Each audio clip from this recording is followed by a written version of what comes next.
Woo! All right, we're live for a Hello. special stream with a guest. I am LunaSol. Say hello. Hello. I assume your audio is good because it's like bouncing into the yellow on Streamlabs. Who knows? We'll see in a second when Is it too loud? I can turn it down. no, it's perfect. Okay. Yellow is kind of like the hot spot. Yeah, for a while our mic was kind of fucky and it's finally fixed, so just in time. Woo! Yeah, we meant to have you on last week, but after vacationing and whatnot, having a friend over, we were just too mentally drained. So I'm glad you stuck by us and glad to see you on here finally. Yeah. No problem. I am like y'all. I'm introverted. I'm happy to cancel plans. Yeah. What a mood. I don't like I'm that. happy to cancel plans. What a mood. If I have to cancel plans, I only want to reschedule it one time and one time only. Otherwise, I feel like a dickhead. But I get that. Yeah. Yeah, I've whenever the only social engagements I ever have is our next door neighbors. We drink with them. Oh, yeah. And so whenever one of us proposes a time, we're always like, well, I can pencil you between nothing and nothing. So it's flexible.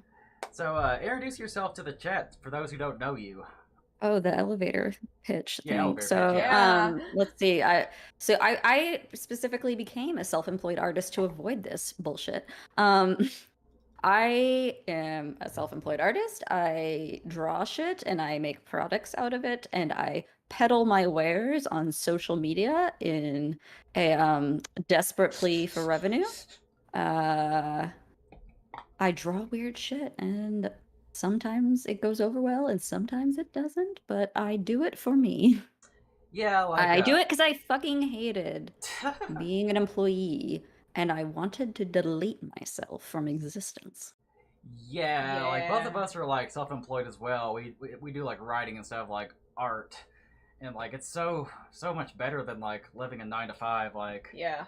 Nobody would hire me because I'm autistic and I'm kind of weird and I'm kind of not cool under pressure. And then I met her and she kind of introduced me to freelancing. It was and working from home. It was during a time when that was kind of still kind of niche way before COVID happened. I'm kind of glad I got into that. It's Yeah. I could just work on my own schedule. Not have to worry about I didn't know you were autistic, and that's funny because my father is autistic, and so I'm not autistic, but I'm I was raised, he was, my primary caregiver, so I was raised to think a lot of autistic behavior is just, that's how things work, and that's fine, and so I did not learn to bullshit at all. Yeah. And I just navigating office life, I'm just no. Yeah. It's kind of genetic for me. My half brother's autistic as well. I think we get from our mom. He has his own little thing going on. Yeah. But I don't know. I don't know if I'm on the spectrum or not. I never ever got tested. I don't know what's wrong with me. I'm what they used to call Asperger's syndrome. I think call that. Well, that's what my father has. Yeah. Yeah. We for many years we just thought he was an asshole. Hey, people think that about me all the time, or I'm too blunt, or I sound robotic, or I'm a, or I come across as rude when I'm trying to be nice, Well, that's a big thing I've dealt with throughout my life because I have ADHD and similar. Yeah. And that combined with being raised primarily by a father rather than a mother, and not only that, father with autism, it was it was sending me off to school and expecting me to have female friends. It was like sending a child off to a tennis match armed with a salmon. Jesus, that's a good analogy. I feel that though with I'm sorry, I'm looking at chat right now, and chat says I'm autistic too. It's yeah, I kind of feel that. I think everybody in that scene's a little bit, neurotypical, for lack of a better word.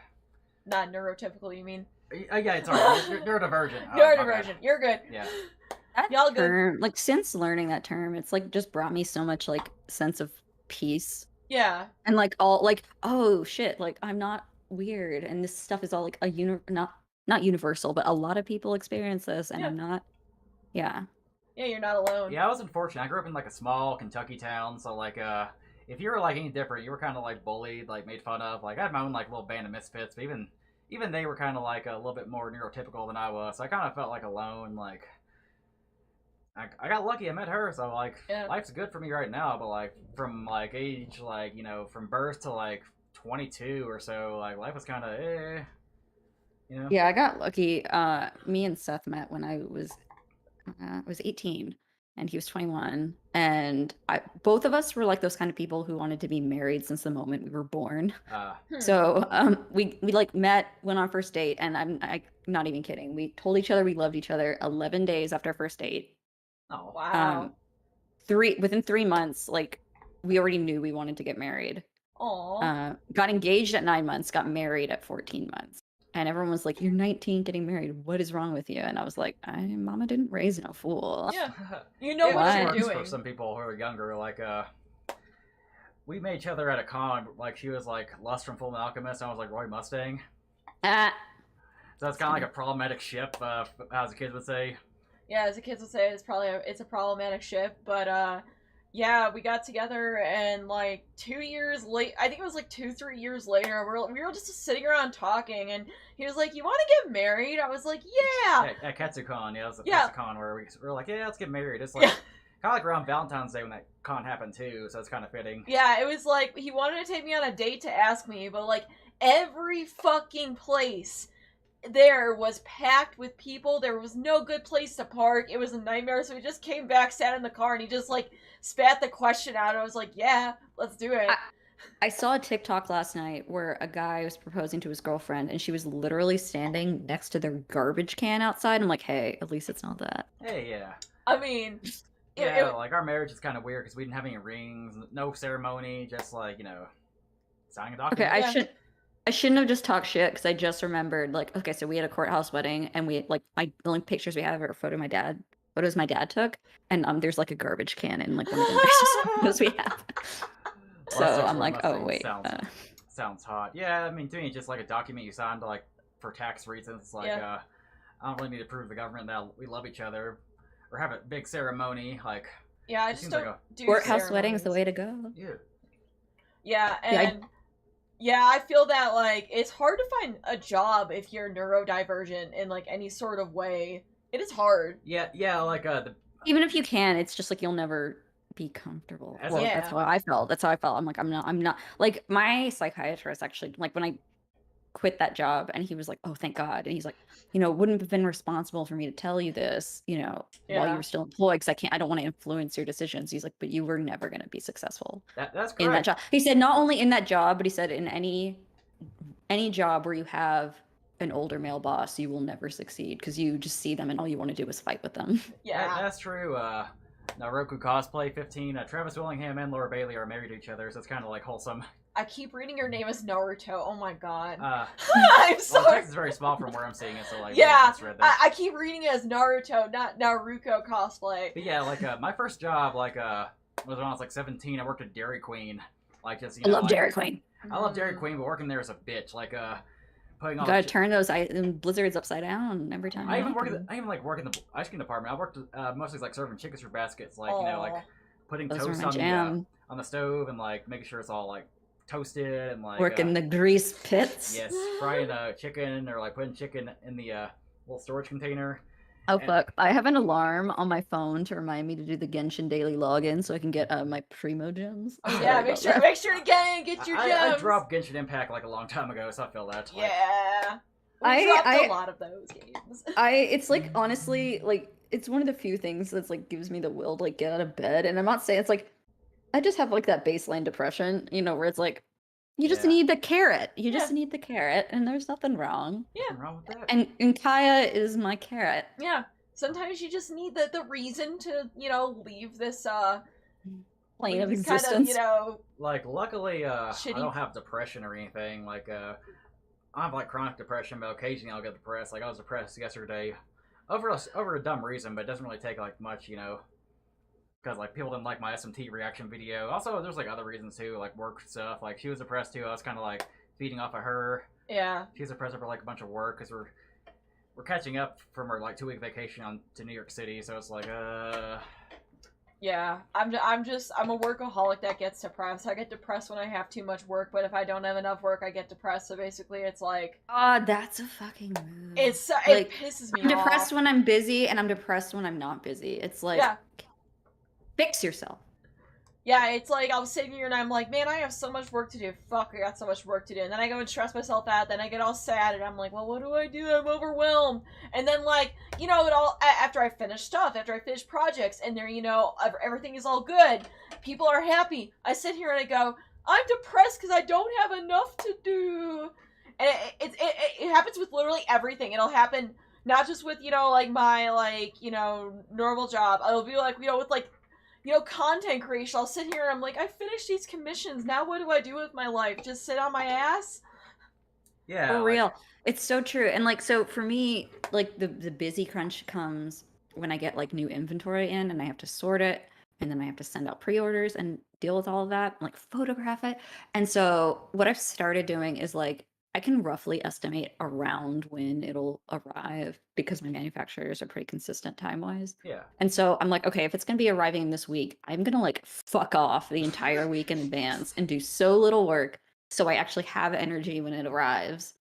Because I only like my work mode. I have two modes. You know, it's like I have slug pace and the ADHD panic, Yeah. Oh yeah. where it's like nothing's gonna come and eat you if you don't like send this all right today. But I'm like, I have to do it. I have to do it. I have to do it like Yep. right now, Pretty until my much. body hurts. And it's like so hard to get out of that. So in advance, I just like let myself chill. So when I do have the heavy work, I can get through it, and then I let myself relax afterwards. Yeah. So. That's how two awesome gamer girls here. Yee. Gamer grills. Oh my Gamer God. grills. I almost read it as gamer girl, not gamer girl. Also, 15 George viewers. Foreman. Like 15 viewers is a lot for our channel. Like Yeah. we haven't got this much viewers since like Gnarly came over like last week, which I hope like the mic quality wasn't too bad in the Gnarly stream because that was when our like game was turned down. So hopefully like I don't know. Well, I tried like not my first, but like I never go live like on any social media, and I did an Instagram live this afternoon just for shits and giggles. I don't know, pre-gaming tonight, and it's like for most of the time it was like 5 people or less, and so it's just and one of them is my husband. So, Oh yeah. so it was I'm like, it's nice and intimate. Yeah. I mean, sometimes the small stuff is good. Like I do not mind small Well, you can read streams. chat. It's Yeah. not like flying by. Yeah. Yeah. Oh, Kind of the only benefit of having like a flying by chat would be like people paying you to like read your chat. But I kind of like reading You the know, chat when when I you want have an to. appointment and you just don't do anything at all until then. Yeah, that's how I Yes. handle every appointment. There's like a term for it. I forget what they call it. Like waiting mode is Yeah. what people say. Waiting. Like, I oh have my something at 4 gosh. o'clock. I cannot do anything until 4 o'clock. Yeah. So I true. was like, I know. You know what I do if I have like an appointment? If it's noon, and I have to leave my house at 1, I will just go pee like every 10 minutes. I don't know why. It's like I'm like, well, you better go to the bathroom before you leave. yeah, because you don't want to But be for late. an hour. But for an hour, like I talked to my doctor about it because I'm like, my mom's a doctor, and so she used to like one of the ways she used to like rag on me is she used to like try to make me feel like something was wrong with me and give me like something to be like anxious about, and she used to always be like, you could be pre-diabetic, and so I'd like freak out about that. And I talked to my doctor, and she's like, well, it's probably like a mental thing, like, you know, the bathroom's there, and so you're just going because you know you're afraid that it's going to be unavailable when you need to go, so you're like, your body is like, Yeah. It's and then anxiety. it's so true. She's like, so if you're going, she's like, so if you're out and there's not a bathroom, do you find yourself like running for a bathroom? I'm like, no, never. And she's like, well, yeah, you're like literally just like psyching yourself out and trying to pee like a scared animal. Oh, yeah. Yeah, oh yeah, I do that. No, cause like, I sometimes have like days where it's like, I literally do meetings before I can even touch any, like, any content creation. So like, I'll be sitting there and it's like, it's super hard because I feel like I actually have to go pay attention and do all of that. And then like, and you know, you just gotta sit around like waiting for it to happen. It's like waiting. Cause it's like, if you're doing something beforehand, you might be late and that's a bad thing. Well, yeah, because you'll enjoy it, then you'll lose track of time and then you'll be fucked. Yeah, and that exactly happened. Like, it was like Tuesday, I was supposed to meet with somebody at 2 o'clock, and I was like, you know, literally at the gym lifting, and I look at the clock and I go, oh shit, I'm supposed to meet up with them, because I was having, you know, too much enjoyment, you know, like, at the gym, and I had to go and apologize. She seemed fine, but it's like, you know, you just kind of, like, get into that weird mode where it's like, if you're having too much fun, you're gonna go miss it, but, you know, you don't want to be late. Yeah, what Trash Queen's gigs is like getting paid like $40 an hour to be this woman's counselor. Yeah. Kind of nice. Also, What? yeah. Also, yeah, Nightbot. If you're new here, subscribe, like the stream, share it, and like consider giving a tip. If you tip us, we'll give like a third of the cut to like Luna too. Like, Yeah. Oh, you don't have to do that. Don't do that. Don't do that. okay, like Okay. we'll be our wallet. I would just give it right back to you. Oh, okay. Yeah, but like I literally just, you know, I'm so bad with like making sure that like I get, you know, to appointments correctly. You ever had the feeling where you have an appointment? Yeah, every time. Mood, that's me every time. I was to become a vegetable until the event happens and I explode with energy. That too. I do that as well, where I'm just like, I guess I'll go sit around and look at my phone for an hour and a half. You know that meme where it's like the lady's sitting on the bed and she's wearing her sunglasses and she's just sitting there? Mm-hmm. That's me. Like, Yes. and the way I've like come to deal with it is whenever I have to make any kind of appointment, I always like, what's the earliest appointment? I don't care if to get the ass crack of dawn. I'll hate that, but at least I don't have that waiting mode. Get it over with first thing in the morning. Finally see That's the sunglasses bed meme. Yeah, sunglasses bed. I'm Yeah. pretty sure it's right here. I'm not sure though. Probably. I remember that one. That was used a lot back, you know, as like a reaction image. But yeah, Sunglasses bed meme is it? Yeah. yeah. Yeah. And like I can't even do early stuff. Like, so my thing is I'll go in and like put it at, you know, the afternoon. That's the perfect time, right? Then my dumbass gets up late because I was freaking out about the meeting. No, you know what happens to me way too fucking often is I'm like freaking out when I'm like making the appointment on the phone and I'm like trying to get it down and like not sound like, you know, a fucking soap dish of a human being. Oh yeah. I'm like trying to convince the other person I'm a human and I write it down wrong and then I'll like show it to my appointment and they'll be like, you were supposed to be here yesterday at 11:30. And I'm like, Damn. what the fuck? You know, that has happened way too many times. I'll put it on the exact right time, but like one day off somehow, and then I have to reschedule it, right? And I'm like, I fucking hate it. I hate like the worst example of me was like missing a concert because like it was like a day off. Like it's a concert, so you're gonna get like a refund or like a reschedule. Sadly. Yeah, that's why I don't go to things. I'm going to a concert in August, so like cross the fingers I get right. Like yeah, it's like the 20th. That's one nice things about conventions is it's like they're always Friday, Saturday, Sunday. So it's like there was one con I almost fucked up for because it was like a 4-day con. I was like, what? You know, and I almost fucked that up. Yeah, that's becoming kind of a new trend of like Thursday. Which is stupid. They really shouldn't do it. The Thursdays are always dead. Depends on the con, because like Anime Week Atlanta has a pretty active like Thursday night. They have their own like little flea market in there. You can find some like really good deals if you go there. Yeah. Which we're probably going to go to the AWA this year. Like even though we like live in Colorado, it's no longer driving distance, but we still want to go. Yeah, because we got a cheap hotel room basically. Which brings us to our next topic: conventions. Like the freeform chat's kind of over with. Like for now, obviously we are digression kings and queens here, so no strict adherence to a topic. But like I guess tell about conventions, your first convention, like your experience as like an artist at a convention, you know? Yeah, sure. So I actually never even went to a con before I started doing Artist Alleys because like I grew up in Houston and like the only anime convention I had was Anime Matsuri. Oh yeah.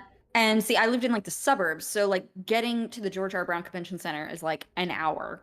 And my parents were like, I ain't fucking driving you there. What the fuck? No. So I never went. And then, I was in college and I was in San Antonio and they have San Japan, but I was like doing college shit.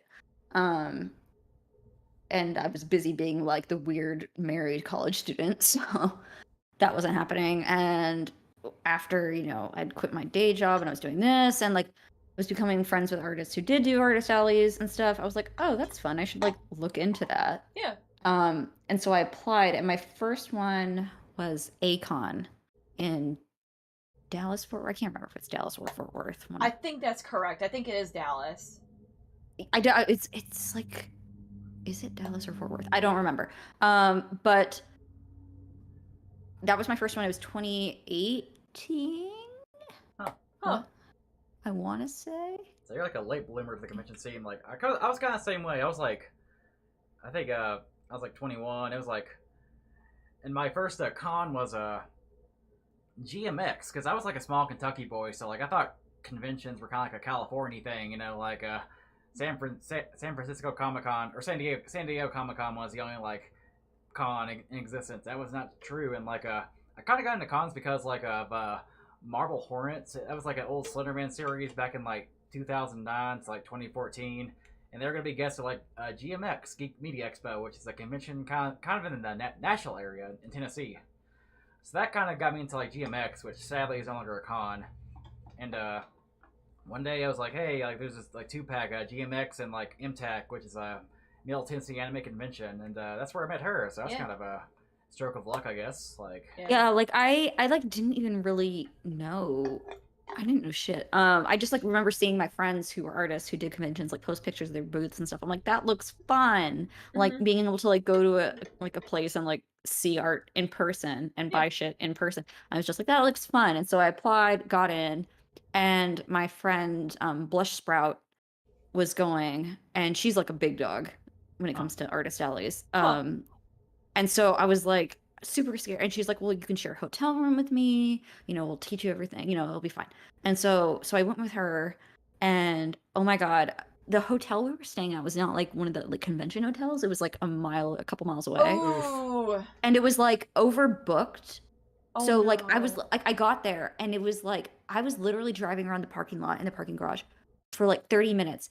There was literally only one parking spot, and it was like a parking spot that shouldn't even be a parking spot in the back of the parking garage. Oh god. And I at the time was driving like it was like hand me down fucking Dodge Caravan minivan that had the back seats removed. I called it my loser cruiser. It was like just the biggest piece of shit. So I was driving a minivan from age like 18 to 27. Oh, wow. So I was trying like, and I'm a nervous driver, and I was trying to park. I could not park this fucking whale in this fucking spot, and I started having a panic attack, and I was like, oh my god, this is my first con, and I just like started crying, and I put my car in park like in the middle of this aisle, and because I saw two guys like walking through the parking garage, and I got out of my car, I was crying, and I was like, I don't know you, I know this is weird, but can you please help me? I can't park my car, and I was just like losing my mind, and the guys were like, it's okay, and the guy's like, yeah, I can do it, and so he like got in my car, and his friend was like guiding him and like a air traffic controller. Oh my And god. he parked my car, and I was like crying all over them, and I was like, thank you so much. I'm like, here, I'm gonna be in the artist alley, please come to my table, I'll give you anything you want, like have all the merchants. And they were just like, no, it's fine. But they did come by my table, and I gave them like some art prints they wanted. But like I was gonna fucking lose I was about to like turn around and drive home. Yeah. Wow. Being only a mile away from a con's like doesn't seem like very far until you realize like parking's awful. Like, It's good that was my first con convention, because I'll never fucking do that again. It's like that was the thing. I was like, Jess, I don't care if you were saving $100. Why the fuck are we staying in this fucking hotel? Like, we had to take the shuttle bus like to and from the convention center. Yeah. And I'm just like, I'm never doing this again. I don't care. Like, I will pack as many people into a hotel room as it takes to make it cost effective, but I'm never staying like at like a far away hotel again. Never. Yeah. Last couple of cons, I stayed a little bit far away, and like had like an Uber, like paid an Uber, which kind of got costly, so that was kind of a dumb idea. Like, yeah, AWOL have like a hotel room book, luckily. So that's good. It's the embassy, so yeah, it's like not directly con hotel, but it's one of the nearby hotels. It's like you can walk a sky bridge and you'll be over there. I'm like, I want a sky bridge. I don't want to touch the outside world. One of the later conventions I did was A Fest, and it was like I was literally in a hotel room. And I think so it's like 2 beds, and there's like 3 of us to a bed, and we're just like, I don't even know these women. Oh wow. But you know, like it's just like I have like one friend, and she's like, oh, I'm gonna be sharing ours, and these 2 other women I kind of knew, and she's like, who wants to share a bed with who? I'm like, I just want to be the little spoon, okay? Kinda new. People you kinda knew. Wow. We're kind of picky about hotel rooms. It's like if we're gonna have like multiple guests, we need like separate rooms. You know, like I'm like, we're sleeping. I'm just like, if like, just let me. The only thing I'm like, I will sleep in a bed next to you. Just like, I don't fucking care. Yeah. Yeah. Like, yeah. I really don't fucking care. I put in my earplugs, I put on my eye mask, and I'm just like, just go to fucking sleep. And that's how everyone is at the end. When artist alleys, like, they just take so much energy out of you at the end of the day. You're just kind of like, good night, stranger. Oh yeah, like, yeah, if you're working that takes a whole lot out of you. Like, we made the mistake of joining somebody's room at Anime Week in Atlanta We didn't know that we were gonna have somebody snoring on the floor very loudly next to Earplugs, us. always earplugs. Like I Yeah. can't. Earplugs ruined me. I started wearing earplugs because of a convention. Because I just like, oh my god, there was this one girl I shared a room with one time, and I swear she's like, I could hear her. She snored like a fucking freight train. Oh god. And like I could hear her through the earplugs. But like I still slept. But like so I started wearing earplugs because of conventions, and they've ruined me for marriage. I can't sleep without them now. Wow. I'm shit you not. I cannot sleep without them. It's kind of like us, except we like play like just like YouTube fan sounds like out of our TV. Like Yeah. No, I I want to be disconnected from like my corporal being when I go to sleep. Yeah, honestly, hotels that far away, we try to avoid that just because it is a nightmare trying to park 30 minutes away from a convention center. Then again, Like I said, the idea of just having a park, period. Yeah. Fuck that. Like, I will pay such a surplus of money to not have to, like, I want to park when I get to there, and I don't want to move my fucking car until I'm leaving. Exactly. I mean, yeah, you did mention it was probably Anime Expo that you went to, so, like, I understand. I did not know. I've never been outside of Texas for a con. I've never been to Anime Expo. It's one of those cons that's on my bucket list. Like, so. I see photos of it, and I break out in hives. I will never fucking go to that thing. Yeah. I had friends who went as attendees, and they were talking about like having to wait outside for like hours just to get in. I was like, "Excuse me, I'm sorry." That's too much. Yeah, I know you always have like you always have the convention hotel room, which is smart. Honestly, we need to start doing that. Unless if it's like people in. Yeah, I mean, it really all depends upon the people. Like sometimes, like it's like I could swing it, but other times I'm just like I'm too cheap for this right now. Let's just go add a few more people. That's why it's like when my buddy approached me, he's like, "Yo, are you cool with this guy coming in our room?" And I'm like, "He's gonna be on y'all's side of the room. I don't care. Leave me alone." Get a taser. Just get a taser. Oh, he's chill. He doesn't bite. He just talks about SMT. So, what was your last con? Have you been to con since like COVID happened? Like not since COVID. My last con was literally like right before lockdown. It was like mid-February. Yeah, it was like literally the smack dab in the middle of February 2020 because we bought our house. I remember because we bought our like we had closed on our house like 2 days before, and then I had to like go to this convention and then come back, and we had to move all of our shit. Oh my god. So it was this it's the only like quote bad con I've done in that like wasn't it like I still made a profit, but it was like not really worth my time. It was and I did it kind of like for a friend. It was called, I think it was like Plus Ultra Expo, because there was like 2 My Hero Academia specific cons within like within the same month, within the same like Dallas area, and it like they like cannibalized each other. And I'm friends with Chris Waycamp, and he was going to be at this one, and I was like, okay, I'll go to that one. Yeah. Because like I make some of his prints that he has at autograph signings. Oh, cool. So like I'm like, we point finger guns at each other and tell people to go, go get it at autograph, go buy your shit. So like it was like kind of dead, and like honestly he helped me so much because he would like come to my table and I would have so much Aizawa merch, and because that's who he voices, and I would be like, he's like, how's it going? I'd be like ass. And he would like turn to like these 16-year-olds and be like, hey, do you know who I am? And they're like, no.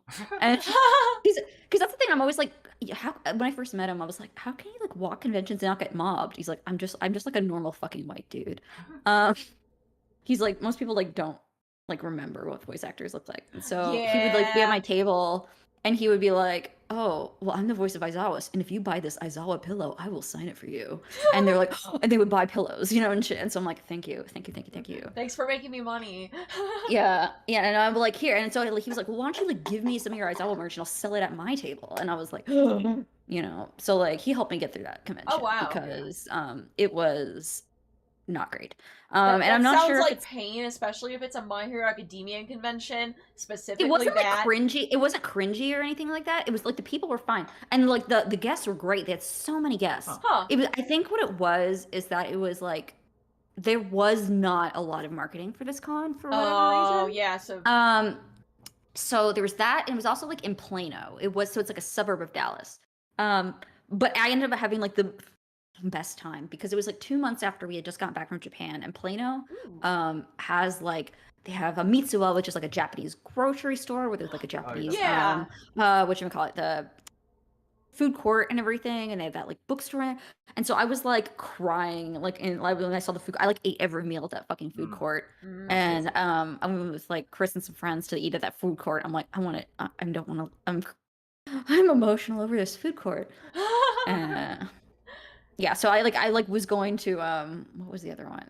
They had like a Daiso, and I was like going to Daiso in my free time. I mean, I don't blame you. Yeah, so like outside of the con, I had an excellent time. At the con, like I had friends there. Like one of my good friends was actually like ended up conveniently being my booth neighbor. Oh, cool. Yeah, so we just like shot the shit for most of the weekend. Yeah, I feel like a lot of it, most of those artist alley booths, 90% of it is just you sitting around, like, waiting for people to come over, and then it's just say hi, they buy There's stuff. two speeds, yeah. There's like two speeds. It's like breakneck, I don't know what the fuck is happening, and like you leaning over to your neighbor, like showing them memes on your phone. Yeah, so our like a con we went to before COVID was Holiday Matsuri, not to be confused with the anime Matsuri. The Florida. Yeah, it's a Florida Christmas themed con. It was alright. It's kind of just a normal con with like a little bit of holiday flair. Like, if I knew COVID was happening, I'd probably just go to like Magfest or like. Honestly, I'm Daiso does slap. So winter cons are where it's at. Yes. Not only because in Texas because of the weather, but like one of the best cons I did in terms of like attendance to profit ratio was it was a first year con. It was at Anime Dallas. It's like it was at a fucking airport hotel, so like the location was awful. But everyone was buying Christmas presents. It was just so easy. It was just so easy. Nice. And so like wintertime cons, I'm like I hate moving shit. Like loading my shit into my car in the summer, because it's like you can't walk to the mailbox without feeling your death closing in around you. Yeah, especially in Texas. Like we were out there, you will die late May, and I was like, I already hate it here, and I'm like, I'm not touching y'all in July.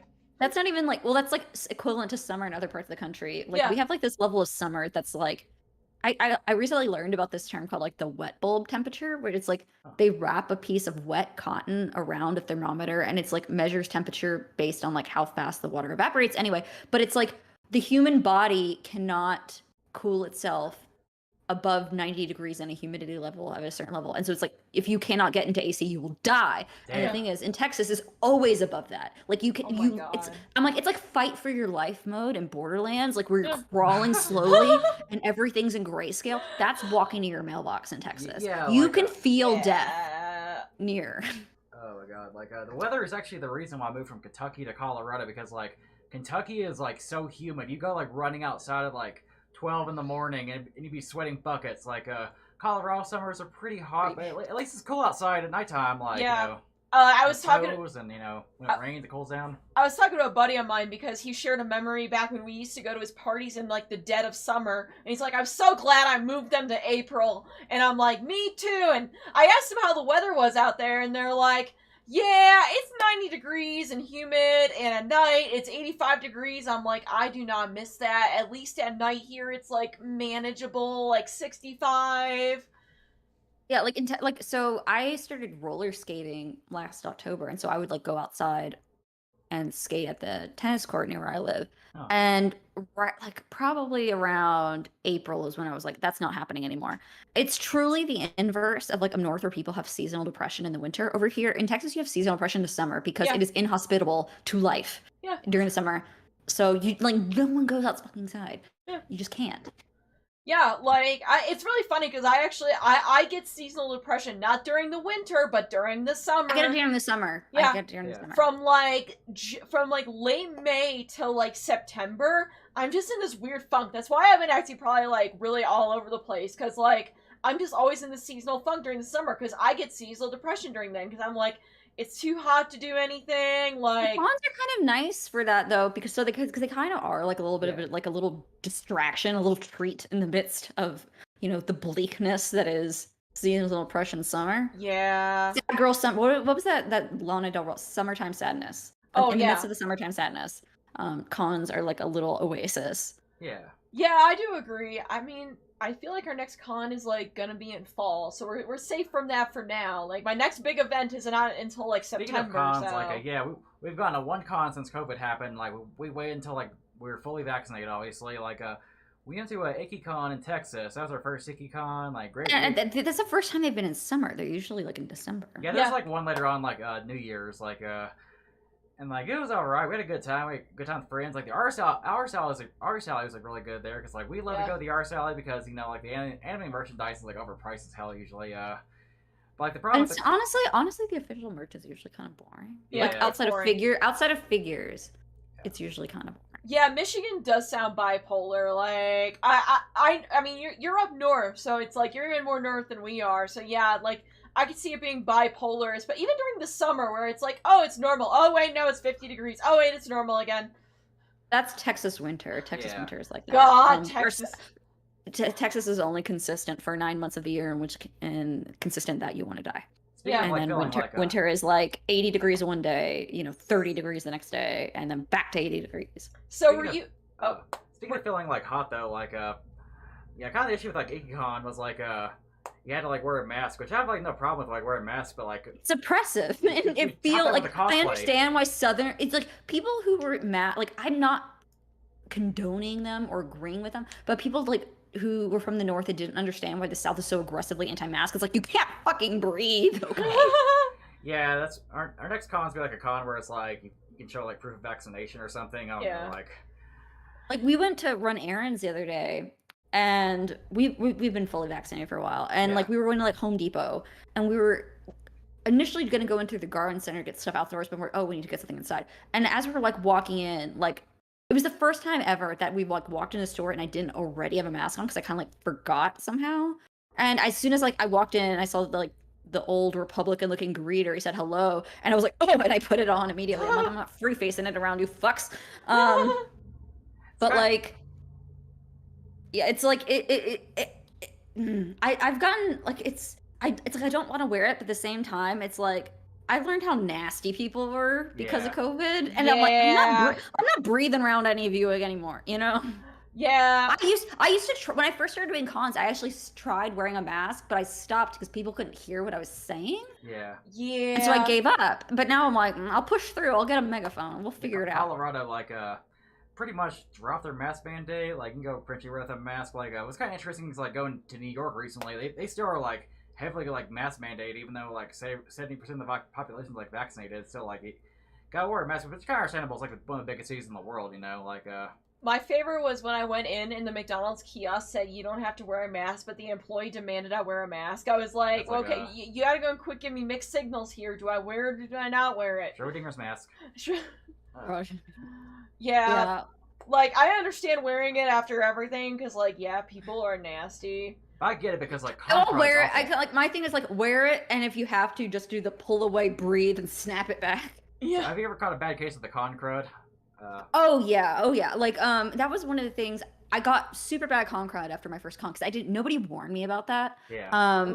And afterwards I was like, and people were, oh yeah, you get the big barrel of hand sanitizer and use it every 5 minutes. And like for every con afterwards, it's truly like every 5 minutes because you're touching people's credit cards, you're touching people's cash. It's nasty. And like, I always get like my flu shot as soon as it's fucking available. But since I think I got con crud like a minor case once, even after all of that, with all the hand sanitizer. I can't remember which con it was. But like, yeah, cons alone is like when people started like when COVID happened, I'm like, yeah, people are fucking nasty. Yeah. I don't know why people can't figure this out. Like, the worst case of con crud I ever got was like a Colossal Con. I think it was like 2018 or so. Like, that's the pool one. Yeah, it's like everybody's like huddled together in like a hot tub, but like. That's one where you get like ringworm or some shit. Con crud usually happens like after the con. Like this con crud kicked in on Saturday, the day where you're supposed to be like. Oh, it showed up on site. Yeah, like they were supposed to be like partying the hardest. I was like, do I feel like a little hungover? And then I realized, oh shit, I'm sick. So like Saturday was like ruined for me. That Colossal Con. There's gonna be a Colossal Con, like what do they call it? Spinoff in Texas, round in Texas, and I'm really curious how it's gonna go because like one year, like shortly after we got married, my husband had to go to he was in the army and he had to go work at this they were having some kind of like officers retreat at the Great Wolf Lodge, which is like one of those indoor water park things. And so he was like gonna be working at that. He's like, "You want to come?" And then on the last day we can go to the thing. When we got into that like pool thing, I'm like, there's just like so much chlorine in the air. It's like your eyes would sting just as soon as you walk in. And I was just like, this is not what you think of. Like, to answer your question, Solar Boy Aaron, I have only had kind of a hey Lunar Nocturne. I've only had con crud, quote unquote con crud, once. It was AWA 2019. Saturday, I lost my voice. I'm kind of curious. In that I could not talk. I sounded like I've been smoking cigarettes for like 10 years. Like, I just sounded really raspy. But what's really weird is nobody else in the hotel room got sick. Speaking of con crud, though, speaking of Colossal Con, sorry, I'm kind of curious about the Texas one. It all depends on, like, finances, because that's a pretty expensive con. Yeah, it's like $1,000. We actually, like, went to, like... Really? Jesus. Yeah, because of the Kalahari, like, the resort, like, plus, like, con costs. Oh, yeah, shit, I didn't think about that. Yeah, because, like, Kalahari costs a lot for each day, and, like, there's, like, a day and night pass. It's, like, fucking ridiculous. But, I don't think I've even been in a swimming pool in, like, 4 years or something. We have a gym, so we swam today, actually. We went to the ColossalCon cruise in, like, 2019. It was pretty fun. It's like, yeah, like, I've heard there's, like, it's kind of like, I kind of, like, blink when people say, like, oh, that con's problematic. I'm like, every con in existence has a fucking creepy man, like, involved in the profit chain some way. So it's like, when people say con's problematic, I'm like, but how bad? Yeah, like but how bad? What degree are we talking? There was like a document. Yeah. There was like a big like Google doc that kind of pointed out the problems of ColossalCon. It's like you need to like. I'm like. It's like whenever they like try to talk about it, they like try to like link you to like a 500-page thesis, and I'm like, condense it, please. Yeah. Like, give me the TLDR because I have to make decisions about where I'm applying to. Exactly. Yeah, like it's kind of hard to be like a typical consumer under con. Sorry. Yeah, like it's people don't even understand that. It's like, even if like the owner isn't creepy, like the ones that have a board, there's always like, people think a con is unproblematic. It's just because you haven't looked close enough. Yeah, like, I'm sorry, there's always something, kind of sus going on with most cons. Like, well, I mean, it's run by people. People are shitty. Magfest, the owner of that is not even. I don't even know if he's a weeb. Like, we found his fucking profile on Facebook, and it's like some redneck honky-tonk looking dude.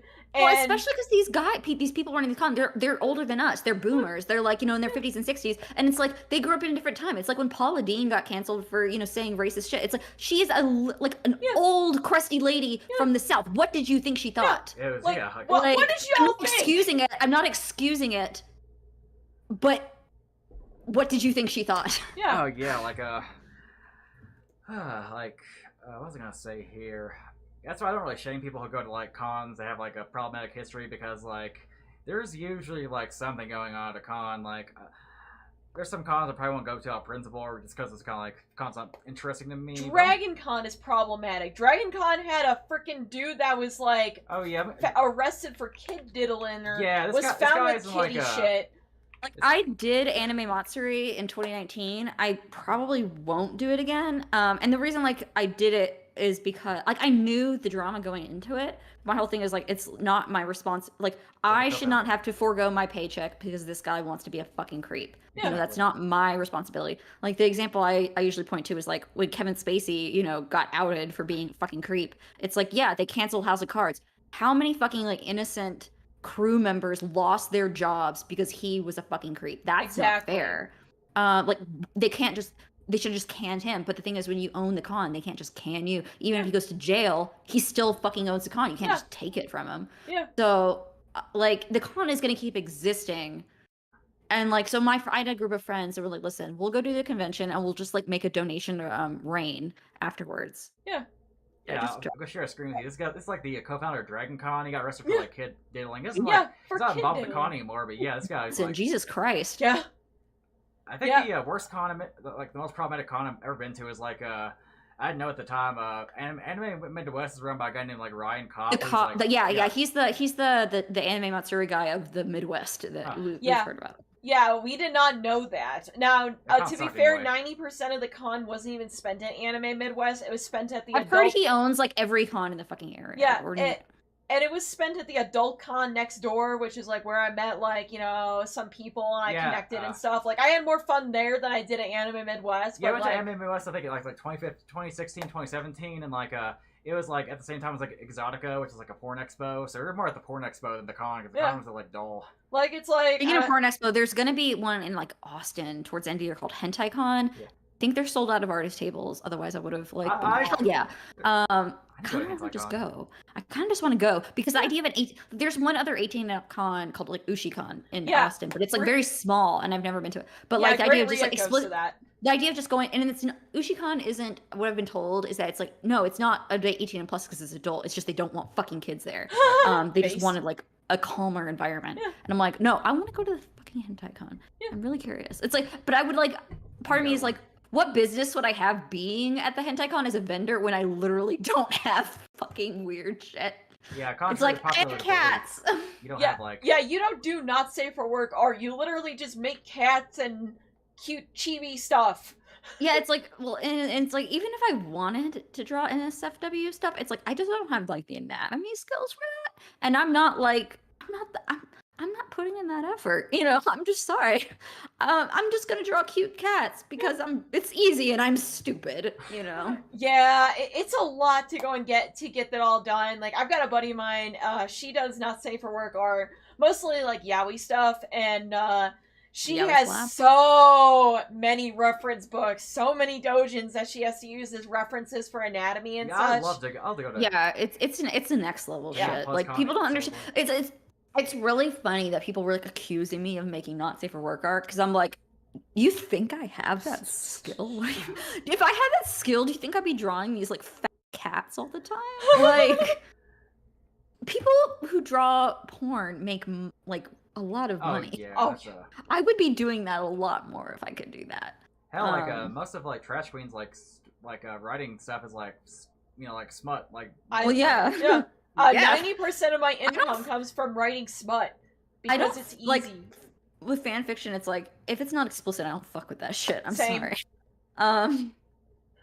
Hey, I want to go to a con of no kids. Fuck them kids. Big mood. Yeah, I want to go to like an 18 plus con too sometime. Like a few years ago, there was like a con called Hentai Con. I mean, that's the same Hentai Con you're talking about. Yeah, there was called like a hentai con. Yeah, it This, had, like, no, a- I'm not wrong. This one's not called hentai. It's called like etchi con. I'm thinking. I don't remember. It was like very Fucking sus though remember. because they had like a GoFundMe like for like being funded. It's like don't like most businesses use like Kickstarter or like Indiegogo or something. GoFundMe's GoFundMe? That's for Yeah, like health emergencies. it's for like hospital or like you in a car wreck or something. Like That's it's for weird. the American dystopia that is, Exactly. fucking privatized healthcare. God. Yeah.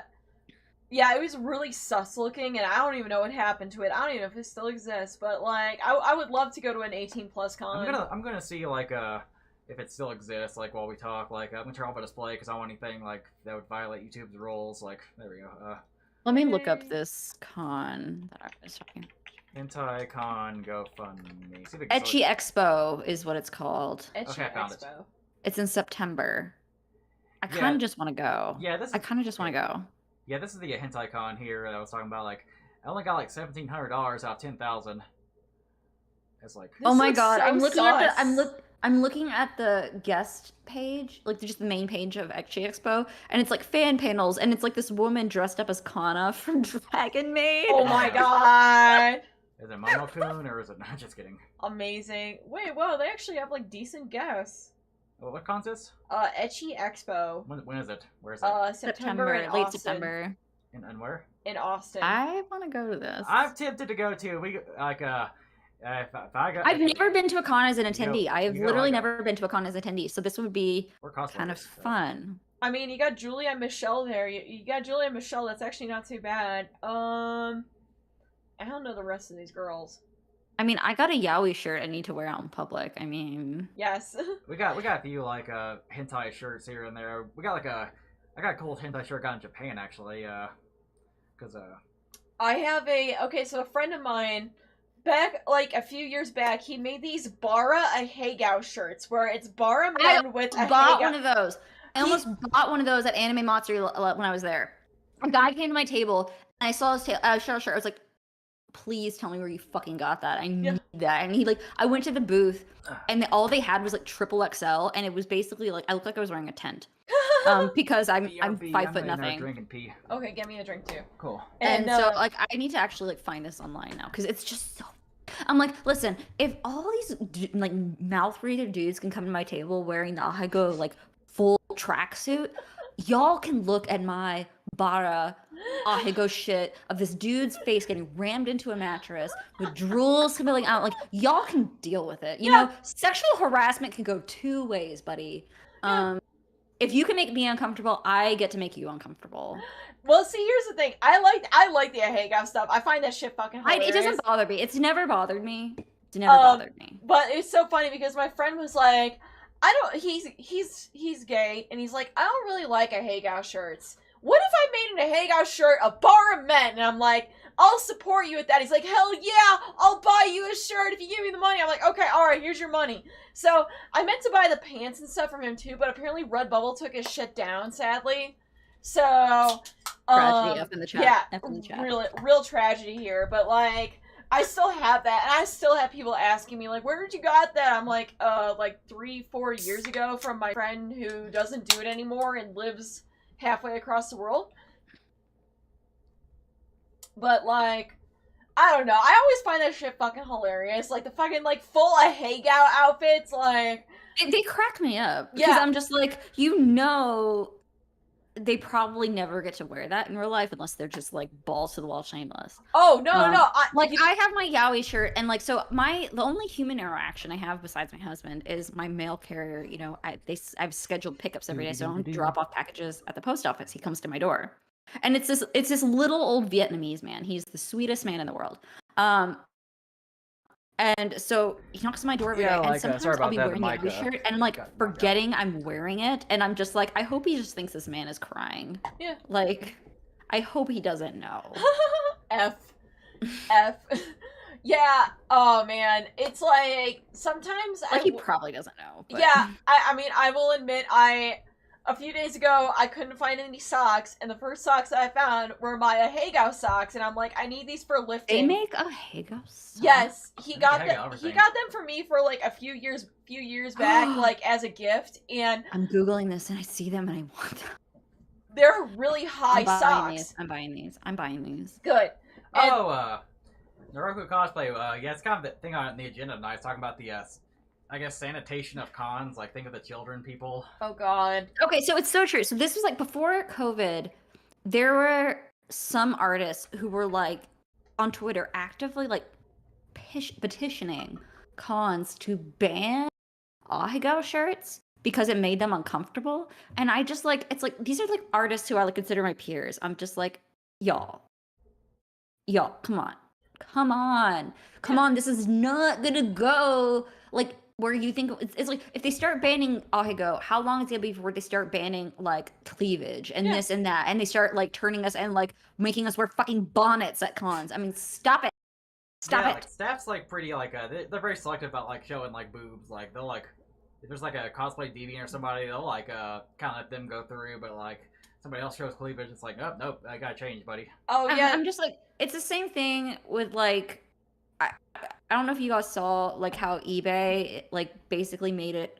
They're banning all adult like all adult content. Like you can't sell like yaoi or yuri or hentai of any kind, but they like make exceptions for like Playboy and Hustler because they're considered quote collectible. Which is hilarious. Which is funny. But the point is, it's like they're just like censoring gay porn. Mm-hmm. Which is like and making exceptions for straight porn. It's like this is what happens. It's like a slow pushback to where they just like push queer shit back in the closet. Yep. And under the guise of it being like about like protecting the children or something. Oh it's like, yeah, like eBay like said they were gonna ban like hentai and stuff. I've seen some hentai there since then. We like, found Undertale porn there. Yeah, it's like have you guys really banned hentai or just like a virtue signal? I don't know, like.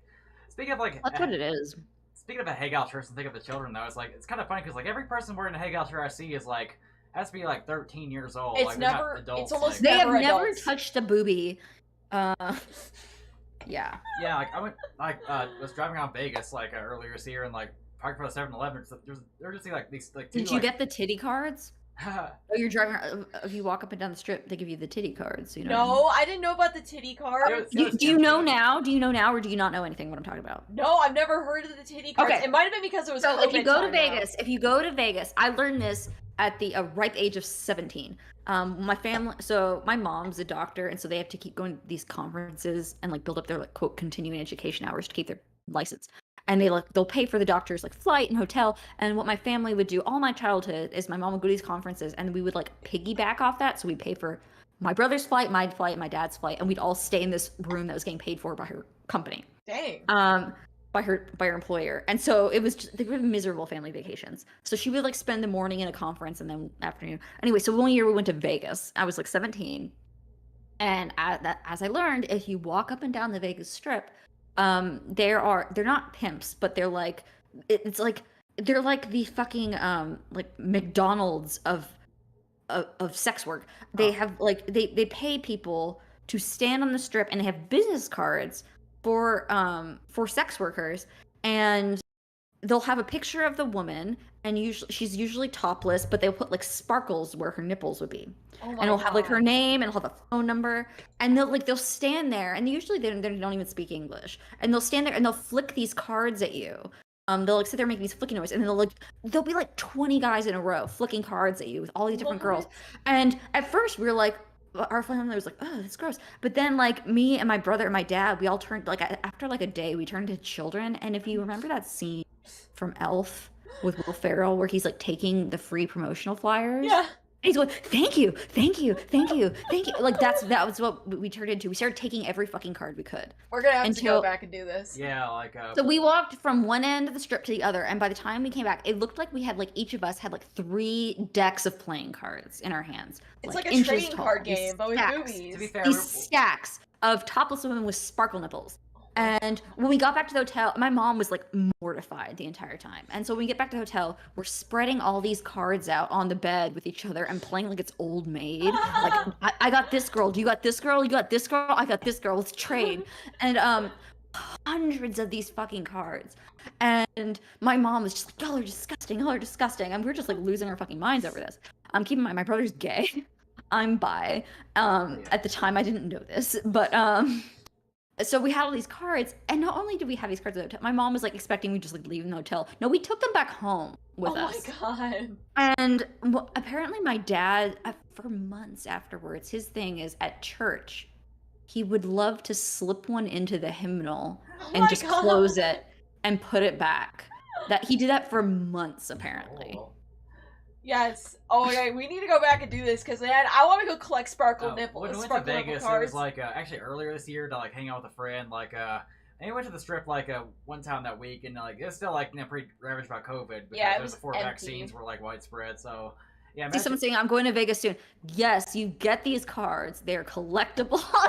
If you ask me, they're collectible. They're an experience that nobody there was tells a you about. comment, Greg Reed. I hope they still do it. I comment really on hope that. they still do it. I hope this hasn't been like deleted from reality because of like, I feel digital like media people would now. make a mountain of moho homes like hey guys. well, like they gotta be doing it because Backpage is like gone now. So like, how else are they gonna get business? Yeah, it's free business, but But yeah, like hey gal shirts, like people tend to do it like around nighttime when there's like 18 plus panels and like all the kids are been put to bed or should be put to bed. Like I feel like it's been like people making a mountain of a molehill because they don't like it personally and they want to like just use the think of the children excuse. yeah. Well, I mean- it's like it makes them uncomfortable. I'm like, so that's a you problem. Yeah, like here's my whole thing. It's like usually when it comes to a hey gal or anything like really sexy, I keep that shit till nighttime. When it's just 18 plus shit. Like obviously, like because I'm like one of those people that's like I don't even like wearing that shit in broad daylight. I just I don't see. I don't even have a problem with people wearing it in broad daylight. My thing is like, you know what I have a problem with? I have people that's a problem with people who smell like unwashed ass coming to my table. That's what I have a problem with, and that happens a lot. Yeah, I just just, kinda I, feel- I just don't really, wear anything like too risque during the daytime because a lot of staff members will go after you during the day, but at night everything is fair game. I just feel like parents who take their kids to the con, they probably know, like, hey, this con. Like a Renaissance anime festival, you con. gotta know what you're fucking getting into. I Yes. mean, like, come on. They Yeah, can't. Probably not explain. here's what it is: Renaissance Festival and anime cons. It's a Venn diagram. It is nearly a circle, and those two circles are nerdiness, and the other one is sexual confidence. And it is almost a circle. It is the biggest overlap you've ever seen of nerdiness and sexual confidence, and people just can't handle it. Speaking of Ren fairs, there's actually like a Ren fair going on now in Colorado, like 40 minutes from where we live, so maybe we want to check it out before it like ends, because like. You need to come out to where I am. We are very conveniently located, 40 minutes away from the world's largest Renaissance festival. Oh, Nice. shit. Texas Renaissance Festival. It is our annual tradition. The only You get to go like day drink, get fucked up and have actors yell at you. See Ooh. women in chainmail bras, probably at least one nip slip throughout the day. Woo! the only Ren fair. People, Titties! you can buy bottles of wine, just walk around drinking them next to children. It is allowed. The only It is a good fucking time. Ren fair I've been to is the one in Tennessee, and the one in Tennessee is like has It's like a really okay. cool castle in it. It's okay, I guess. It's pretty It good. ain't bad. It's not bad. We have a regular performer here that he has the Guinness Book of World Records record. I remember I saw it on TV because remember when Guinness Book of World Records had like a TV show in like the late 90s? The guy, one of the performers, he has the world record for making a sandwich in the fastest time with his feet. What? Damn. Okay. We also got the fire whip guy. We got the guys who did the mud show. They're literally the same men doing the mud show as when I was a child. I have seen this man go from like mid 40s to aged to where I'm like, are you okay? Oh my Like, do you God. have a 401k I can contribute to? Yes, please. I haven't seen But, too like- many 70s anime. I need to watch some more of that. We should probably go find some and like do it for our like. They have riff streams and- campgrounds. It's apparently there was a murder at the campgrounds last year. Oh, fine. Um, whenever I talk about this stuff, I feel like Stefan and SNL. It's like they've got everything. Bubble it feels baths. weird talking about You it. know, they got bubble baths, murder, old man rolling in mud. That just sounds like fun. Yeah, I forgot that Great Riek and you are like kind of in the well, You probably cross paths. Yeah, with you him guys before. might have crossed paths at some point. Who? Maybe. Great Riek in the chat. He's a friend of the show. Yeah, he's like, a friend of ours, we hang out and with him in, like, I know con. Sherwood's what they have up north, in Dallas area. I've never been to it. I've heard it's inferior, and I believe it. But if you like it, go for it. Yeah. yeah, I I've haven't been. heard they do. I've heard like one of the big things about Sherwood was that one of the things that Texas Ren Fest got kind of shit on was that they used to have like quote authentic jousting where they would like break lances and shit, and over the years it's gotten to be just like more like just like a campy little show. Oh, yeah, For safety reasons, and apparently I'm not sure if I'm misremembering this, but I think Sherwood was one that was like a big advertising point was that they did the real lancing. I don't know if that's true or not, but I'm like, the joust would like it may have been one of the main appeals back in the day. Now it's just getting drunk and cosplay. That's Yeah. what it is.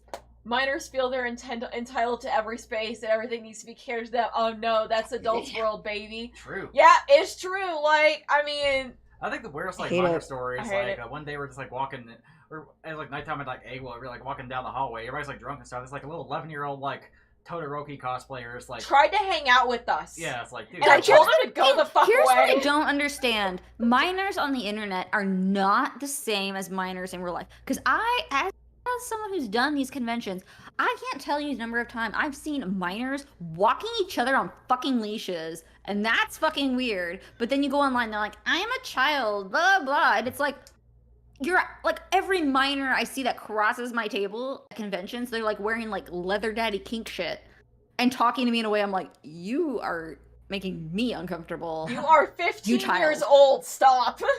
Yeah, I'm like, you're 15. And I'm like, slowly extending a tape measure and being like, keep 6 feet away from me, you it's so weird because freaking like child. yeah, like with the way the internet evolves, it's like culture just changed so fast, and people who are like not too much. I'm sure younger there's just anymore. different groups. Because I'm like, there's no way that this is the new normal in teens. Because I'm like, I don't know if you remember what it was like being 16, like, but we were horny. Yeah. And these kids are acting like they haven't had an impure thought in their life. Yeah, like They're like, I'm a child. And I'm not saying like one is better than the other, but it's like bring it to the middle, maybe. I was like the MySpace generation, and like, man, like there's some wild shit that happened on there. Like, I was of a generation of girls where like our fucking hobby was getting groomed by adult men online. That was our fucking hobby. Oh my like, god. What are you doing tomorrow night? Like talking to one of the 21-year-olds that I've got on my fucking list, you know. Holy shit. Which one of them is gonna buy me a purse from Hot Topic, you know, this weekend? That was what I did for fun. And living in small town Kentucky, that's kind of like normalized. Like, you were kind of the weirdo. We thought that was weird. Like, an older man. Like, that was like what that's what we all did for fun. And like, we didn't know it was fucked up until like many years later. Yeah, until you're an adult and you're like, why the fuck did I do that? Like, it like takes so many years to unpack. And it's like, it's the weirdest shit because I think it's like when you reach that age, you're like, and you see a 14-year-old, you're like, what the fuck? Like, I'm 30. I hear a 22-year-old open their mouth. I'm like, ugh, you know. Hey, girl, and it's like 14. What was going through your mind, my dude? You know. Yeah. Creepy shit. Yeah. It's like.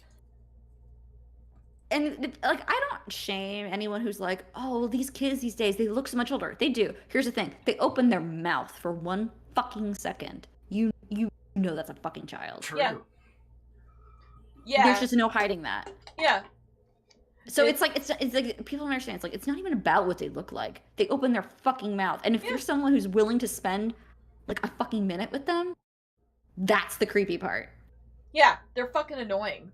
Yeah, it's like, why the They're fuck children. Why would you groom somebody like who's like underage? Like, they're obnoxious. It's like it's like if it was about the body, they would go out and find one of the many women who are just not like very shapely. There's no shortage curves. of it. Yeah. Yeah, it's like, it's a body type. It's the valid body type. There's nothing fucking wrong with it. It's clearly not about the body type. It's about the fact that their brains are made of Play-Doh.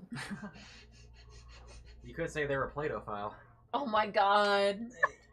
Stop. I remember when Death Note was big, there were teens doing Light and Misa cosplays on leashes, and they were 12. What the fuck? No! And of course, like, I've never been to 2000 Con, but kind of the meme of 2000 Cons, like, you know, like 15-year-old girls holding like yaoi paddles. That's kind of like the meme, you know, of the 2000 That's Cons. my only regret about having only started cons in 2018 is I did not get to experience the beauty of the yaoi paddle. Exactly. Yaoi paddles. Yeah. I've heard they were magnificent. I've heard they hurt. Glomp. But that's a magical time I wish I could have existed in. I wish we were on the glomping time. I hate teens. The The teen. Yeah, well, that was my, like, so I was like one of a very small pool of weebs in my high school. And we had the glomping. The glomping was real. Oh my god. The glomping was fine. I mean, I feel like the glomping still lives among our age group, especially when like it's your long distance friends. Yeah, like that's it's okay. Like it's just socially acceptable for me to like tackle you with my pelvis. Yeah, it's like it's okay to do it amongst friends but not strangers. But I feel like back in the day it was like, you know, oh, let me go randomly glump this person. Oh, that's fucking uncomfortable. That's uncomfortable to think about. Oh Which, no! I haven't like what? It's been forever since I've seen like Death Note, but isn't like Misa older than Light? Like isn't like Misa like 23? She's an adult. She's like she's actually an adult. Yeah. Which is always. I read the manga when I was, you know, young. Yeah. I don't think I finished it because it was like still ongoing at the time. I can't even go. Sorry. You go ahead. I don't even remember what I was saying. I can't even like Google like yaoi paddle and go to like a shop without finding it. It's like I want to actually own this thing, but it's like where do you buy it from? Yeah, where the fuck do you buy a yaoi paddle? Me and Naruko were actually looking at this, and it's like they don't have them pre-made, so you'd have to like go to an Etsy shop that sells like customizable, personalized paddles, and you'd have to just make them like, can you just put yaoi on it, please? That would be.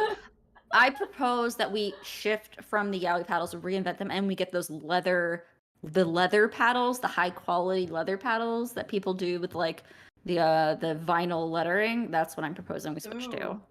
Because the leather paddles, they don't have that like the fucking they weren't even like they weren't even like frat paddles. They were like fucking canoe paddles. That's absurd. Yeah, like they were really big and awkward, and I'm like, those were never meant for slapping. no, why would you slap somebody with that? Just get some leather, like. Like when I first heard of yaoi paddles, I'm like, oh, like frat paddles, and they're like, and I saw a picture, I'm like, that's a fucking canoe paddle. Are you insane? Yes, you are. Okay, I get it. You know. A yaoi paddle with Kaya's face on it. Oh my. Oh no! Yeah, don't give Luna Jesus ideas. Christ. Oh no!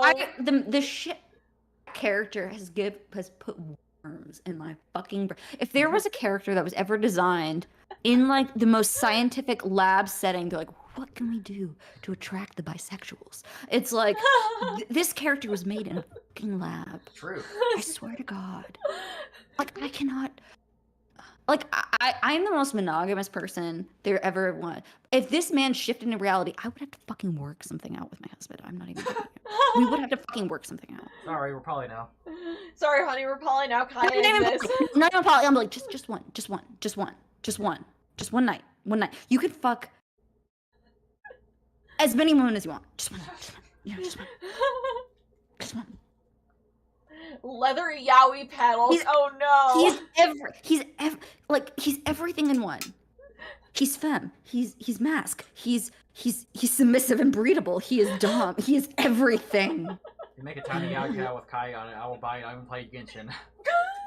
I shit you not. Again, he's what convinced me to play the game. So one of my friends, she was been my guildmate from since Terra Online since like 2010. So we've been friends for so many years. And she was like, "Girl, I'm playing this gacha game." I'm like, "Fuck, you know, what?" Fuck gacha. You know? And she's like, "It says no business being as good as it is for a gacha game." I'm like, "Okay." And I'm like, look at the website. And I'm like, who's this blue guy, girl? Where do I download it? Yeah, the blue guy awoke something within you. the blue man, like my number one character prior to Kai was Alucard from Castlevania. Like, and here's the thing: is you don't understand. Like that sounds kind of vanilla, but it's very. When I was like 4 years old, we went to Astroworld, Six Flags over Texas, you know, in Houston. Yeah. And I was like I said, as a child, I was one of those kids who like wanted to be married from the moment I was born. My sexual awakening was David Bowie in The Labyrinth. Early sign I was bisexual. Don't know how I didn't figure that out. So we were at Six Flags, and there was like those caricature artists, and they sat me down in the chair, and this man had like long blonde hair. He was tan. He was like a surfer guy. And apparently I proceeded to turn like the brightest fucking red, and I just like I was 4, and apparently I turned into like a Dawn Bluth vixen. Oh like my I just was God. like coquettish beyond belief. And I this memory is burned into my brain. Like I specifically remember my dad going, like I remember the guy's name. This caricature artist's name was Zach, and that also like fixated in my brain. And my dad goes, "Are you flirting with Zach?" And I just remember being like looking over my shoulder and being like, "I might be."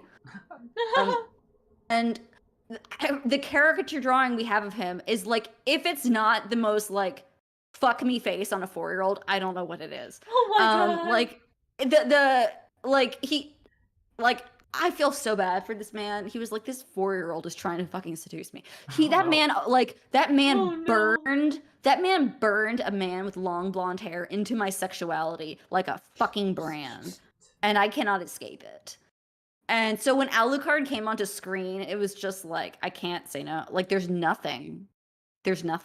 I put the vampire shit. I went through like an Anne Rice phase in middle school. There's like, oh God, you were a vampire kid too. I was a fucking no. See, when I learned about the True Blood show, I was like, when my friend was telling me about it in college, like, oh fuck, I read all those books in middle school. I checked them out from the library.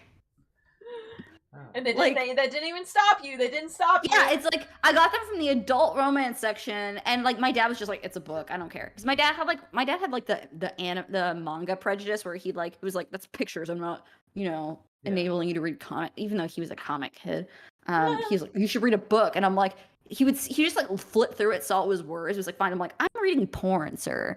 I'm 14 and I'm reading porn, sir." He didn't know. And I remember. I checked those books and I would loan them out to my friends, and we would have these like conversations at the lunchroom table. And my friends and I would be like, "Dude, he was her out. I know, right? And the boys at the end of our table would just be like looking at us in abject horror, Oh my like god. just like excitedly talking about a man eating pussy. So that was Amazing. my existence. And so in contrast, when kids are like, don't ship these two characters, I'm like, excuse me? I cannot decide what my downstairs gets tingly over. I'm sorry. Downstairs. By the way, to Seth Savage, thank you for That's my subscribing. husband. Yay. Oh, yeah. Oh, hi, Seth. Yeah, he subscribed to our channel, which is kind of cool. Yeah, if you want to subscribe, feel free to. We mostly like do gaming stuff, but we like occasionally we'll have like guests here to like chat about nerd shit. We'll occasionally like make a smaller video. We did like a smaller video today actually about this Shantae like drawing being banned from DeviantArt. That was like weird. And now you have Which Vampire tier Kid. of vampire? Okay, if someone said Which tier of Vampire Kid were you? Castlevania a la carte did nothing for the series, but it had over time. 100%. Yeah. Like okay, I don't want to spoil anything for anyone. I mean, I don't wonder what I personally can care. Do say. you personally care? I don't want I don't know. Spoiling Castlevania. I don't know how much of a spoiler it is. I don't want to say anything. I've only seen like some of season 2. Like, that's how far I got. Like, I know of the scene. I need to play more Castlevania. Okay, of a scene. The one with the twins. Yes. So when that happened, I remember my husband was looking at me, and I'm like, that means honey, that doesn't mean he's gay. It means he's bi. That is a plus. I mean, that is only adding points. Yeah, but Necro's correct. Like, Alucard got hotter and hotter with each game. Like, his first really appearance did. in Castlevania 3, where it just looks like, like a Bela Lugosi Dracula with some spiky hair. And like, I mean, by Symphony of the Night, we got like the kind of like the twink like Alucard. like here. it's like at first it's like he's hot, but like okay, I You guess say twink like it's a bad thing. But no, it's a good thing. I love twinks. Yeah, no, same. No, then he got hot. He got even hotter, and it's like, damn, y'all knew what we wanted. We wanted a blonde-haired vampire, boys. Okay, so you need to Google a character right now. This is the first manga I ever read. Google Mars Ray. I know R-E-I. exactly who you're talking. That was the R-E-I. first manga I ever R-E-I. read, Okay. and that once again, it's a romance manga, and it fucking not only does it hold up, R-E-I. it slaps R-E-I. so much better as an adult. It's a shame that it's out of print. I have it all. There it is. This man, he rides. That's my other thing. Is he rides motorcycles. I've never been on a fucking motorcycle. Vroom, vroom. But if I see a blonde guy I saw fan art of a motorcycle Kai the other day, I almost lost my fucking shit. Like that man. That man. No, that series is so fucking good. I read that as a teenager. That series just. It was my first series. When was the last time you read it? Have you reread it? It just gets better. No, I read it when I gets was like better. 13. So No, you know what's the funniest thing about it is it was written in like 1996, and it's progressive by today's standards. It's like, what the fuck with this woman? What was this woman on? Like, that artist is like next level shit. Like, she has another series that's really good called Eternal Sabbath. But like, Jesus Christ, like she even has like a trans character in that series. Yeah, there's who's like a trans not character. fucking made into a prop. That's cool. Yeah, I Like, remember that series was really progressive. Violet. Yeah. She's amazing. Wait, Violet. Violet from who? Mars. She's Ray's roommate. She's his translated Manga. roommate. Neighbor. She's his neighbor. Yeah. I don't know which character is this. Like, Her name's. She's like not a major character. She She's comes not in major kind of or anything. She comes in towards the end, but like her role is very, very sweet. Yeah. Yeah, if I remember, like, that series was really good. Like, It was- just, I remember, like, loaning it from the library, and it was like, wow, this is actually really decent. But you know what's the craziest thing about the series that I've like never been able to untangle? Because they're high school in Japan and they're not wearing uniforms. And Yeah. I've literally never seen that. And I've been trying to do so much research. I'm like, when did uniforms become the standard? And were there high schools that didn't have uniforms? And I've like not found like the clearest answer. Mm-hmm. But I'm just like, it's so weird when you think about it. And I think part of that is like what made it feel more relatable to me as like an American kid is the fact that these kids aren't in uniforms, and the cult, even though it's like in Japan, the culture didn't feel as far removed just Yeah. because of the clothes they were wearing. Yeah. Like, it felt different from, like, you know, your traditional, like, anime, you know, like, school uniform sort of stuff. Yeah, I remember that. You were just like wearing whatever. Yeah. Sailor Uranus is how I figured out I wasn't straight. Well, I guess you won her anus then. Hey. Anus joke, funny. I mean, to be fair, Sailor Uranus is pretty hot. One of my special Is that the blonde one? Yeah. The blonde Okay. one that's with the green haired Neptune. one. People always tell me my hair looks like Sailor Neptune, and I'm like, I'm cool with it. It does. Yeah, I think like, oh man, what was mine? Which is funny because it's like my hair is not intended to be teal. And if there was there's a secret anime character that I've like based. I feel like that I've subconsciously based my look and personality off of. Who? Rina Toin from Mermaid Melody. Looking back, my R.I.N. First gay crush is probably James from Team Rocket. Why does that sound familiar? Like she's the green-haired mermaid who's literally the best fucking singer in that series, and she's like the mask bitch character. Yeah. And she's all I've ever wanted to be, I think, subconsciously. And she's got green hair and bangs. I mean, I can see it. I can see it. So you were saying looking back? Yeah, like looking back, my first probably male crush is probably James from Team Rocket. Chad. I mean, he's like, it's a good, you know, he's like. That's funny because Jesse definitely made me feel some kind of something. Yeah. And it was like I didn't understand I was bi until like so much later in life, and it was because I was just like being misdirected. Like, you just admire them, you just want to be like them. I mean, they're like, you know, no. here. Yeah. People always say you guys. Also, people always say that we're just like. This meme is ancient. Like that is ancient. Meme is like, holy shit. I think it was like, has it ever been confirmed like what their dynamic is? Like, are they a couple? Are they like, what is that like? Has that ever been confirmed? There's Jesse and James. They're just icons. Yeah, they're just icons. They're just trying to get Pikachu at this point. They don't care if they think I want what they have. I want what they have. We got a Jesse and James cosplay earlier this year. I kind of bring to the con sometime. Yeah, I kind of want to do a Jesse wig is like such a level of intensity and devotion. Oh, yeah. I just do like a long hair. Yeah, everybody just does like a long red hair. They don't do this whole like little like swirly Q thing. Yeah, that's too much work. I'm lazy. Yeah, I'm like my cosplay mentality is it's like I'll go through the effort, but it's like I cannot be one of those cosplayers who has a cosplay that can only wear like a couple hours. I'm like, I have to be able to like, you know, long haul it. And if it's not comfortable for 8 hours, I'm not fucking doing it.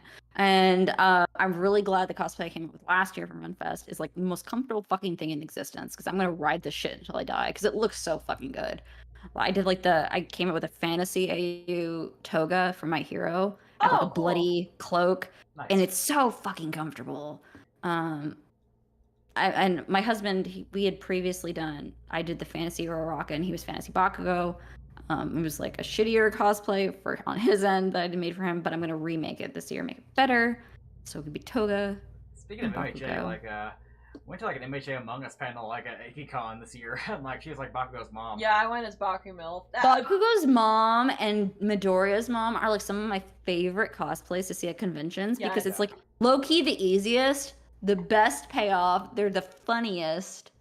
It's just like it's like the sweet spot of cosplay. See if I found this. I'm going up Twitter. Let me try my display because like I don't know what's going on Twitter. There's multiple screens where I open up Twitter and there's like. You are brave to open up fucking Twitter on screen share. On like Jesus, I was at the dentist the other day and I was like, I opened up my Twitter in the waiting room. Like, oh, that's a dangerous fucking move. I know you don't really care. I am following way too many not safe for work artists to be doing this. Same. I did that same thing and I was like, I did that same fucking thing. Yeah, I need like that special screen protector that's like you have to be directly in front of it to see what's on your screen. Yeah, there it is. Oh wait. Oh, Walter White. What is it? Oh god. Oh wait, where's the picture at of her? You at that?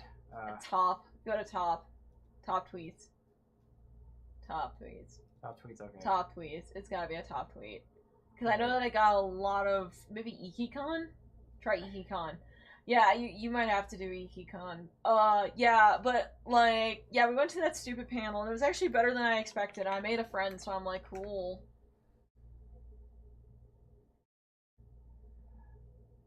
I can't find it. Fuck. Oh well. Oh well, I don't want to spend too much time finding it. Yeah, I just go. It's somewhere. It's somewhere on the internet. And yeah. That's one. Oh, remember when people used to say interwebs? Sorry, Interwebs. Nostalgic. Spider Nostalgic. Web. The spider web. I'm trying to play again and show you some con pictures, by the way. Okay, but yeah, like I think I'm not sure if my thing is like syncing up. I don't think this is showing on. You the might want to close stream. that chat, by the way. Oh yeah. I was just saying, you might want to close that chat. I think I turned off the display. Okay, good. Display's off, so yeah. Like, yeah, I had something on there. I was like, you might want to turn off that display. Just like that, my butthole. Yeah, there was like, yeah, we've been doing cons for a long ass time. I'm surprised we've been doing cons for so fucking long. I really do need to make more albums because I have a bunch of photos on my old phone. I'm with the only time I cosplay is at Texas Renaissance Festival. And I'm just will forever be the laziest person because it's like I'll get maybe one halfway shitty photo of both of us. I'm just like, eh. I cosplay for the fun, not for the photos, you know. Exactly. Yeah, it's super fun. that's how you're supposed. That's how you're supposed to be. Supposed to as a great cosplayer to stay cool. Lots of skin though. Yeah, I feel like that one is like really good if you're like at a hot convention. But like, if you're not comfortable with showing skin or you just don't want to, like that's the thing is Texas cosplay is another level because it's like you have to be slutty. Yeah. Because it's so fucking hot, like you'll die. You'll die. Like that's why my husband, when we were picking out cosplays, he's like, I want to be Fantasy Bosco because he doesn't wear a fucking shirt. Oh yeah, here's like a picture yeah. of, like, I don't. Trash Queen is Kristen Sora like doing some yaoi with like a Rockets cosplayer. Yeah. I don't even talk to him anymore. OhioCon 2019. This is a pretty decent con. Yeah, it was actually fun. Yeah. Met a bunch of people. Yeah, like I think he goes by he him now. I don't know. They were they them last I talked to them, and then I checked their Twitter and they're he him. So, oh god, that person. Ew. There's a male cosplayer. That's cool. Like, yeah. For like it's dangerous. Yeah, I don't remember. Like, man, what even was? Oh god, her. Movies. Ugh. Ugh, I don't really do this all like, oh my god, I don't care. Like, yeah. People are people. That's the thing. When you get older, you go through photos, and you see people, you're like, ugh, them. Oh yeah, here's me as like Cop Joker. Yeah. Bitch. So someone at AWA stopped me when I was Cop Joker, and that's because I was like a Nazi. I was like, no, I'm Cop Joker from like Persona 5 Dancing All Night. Do you see an armband? Like, y'all. Thank fuck, because if I probably didn't answer that question right away, I'd probably get punched in the face or something. Yeah. It's like, no. This is old. This is GMX 2013 here. I was that was cringe. Back in my day. Oh god, cringe. This Link the cosplay though. I know that guy. I forget his name though. GMX 2011. This is like, people. Okay, so one thing I gotta say is, people who wear fursuits in Texas, that is like a next level of dedication. It's like you can't like people who don't respect furries. I'm like, excuse me. Oh.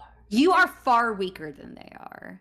Oh, you shut your fucking mouth. You shut your fucking mouth. You respect them. Like a photo you shoot respect what they are doing. Exactly. Devil May Cry 3 at MomoCon in like May in like the Georgia heat. Yeah. So I feel that.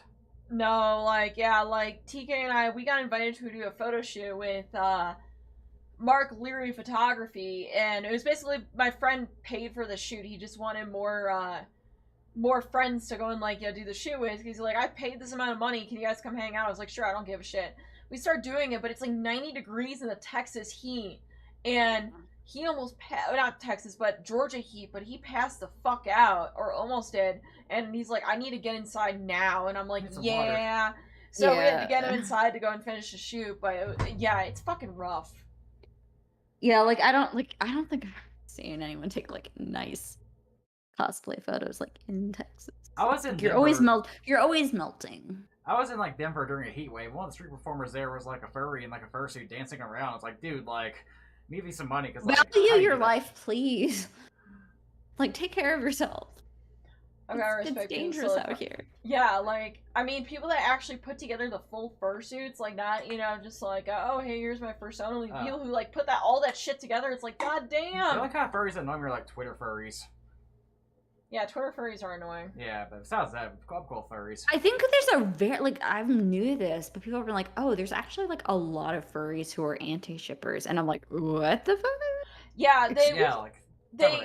Okay, yeah. So they will talk about how Uzaki-chan is a literal child and how you're a pedophile, but then we'll go sit here and share like Sonic the Hedgehog porn or some shit like that. I'm sorry, I think Sonic the Hedgehog because like we did the whole DeviantArt fetish shit earlier.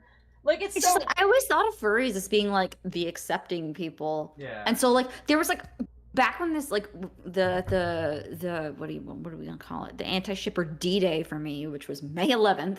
Oh When I god. posted that fucking, which is when I posted the first fucking TikTok that set this all off. I just remember there was like one interaction on the comments where I was like, that's really fucking weird.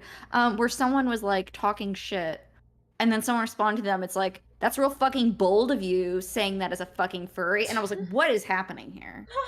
I feel What like is happening here? I thought the furry was gonna be on my side. What's happening here? And then that's when I was like on Twitter and people were like, oh no, a lot of furries are actually antis. And I was like, what? Yeah.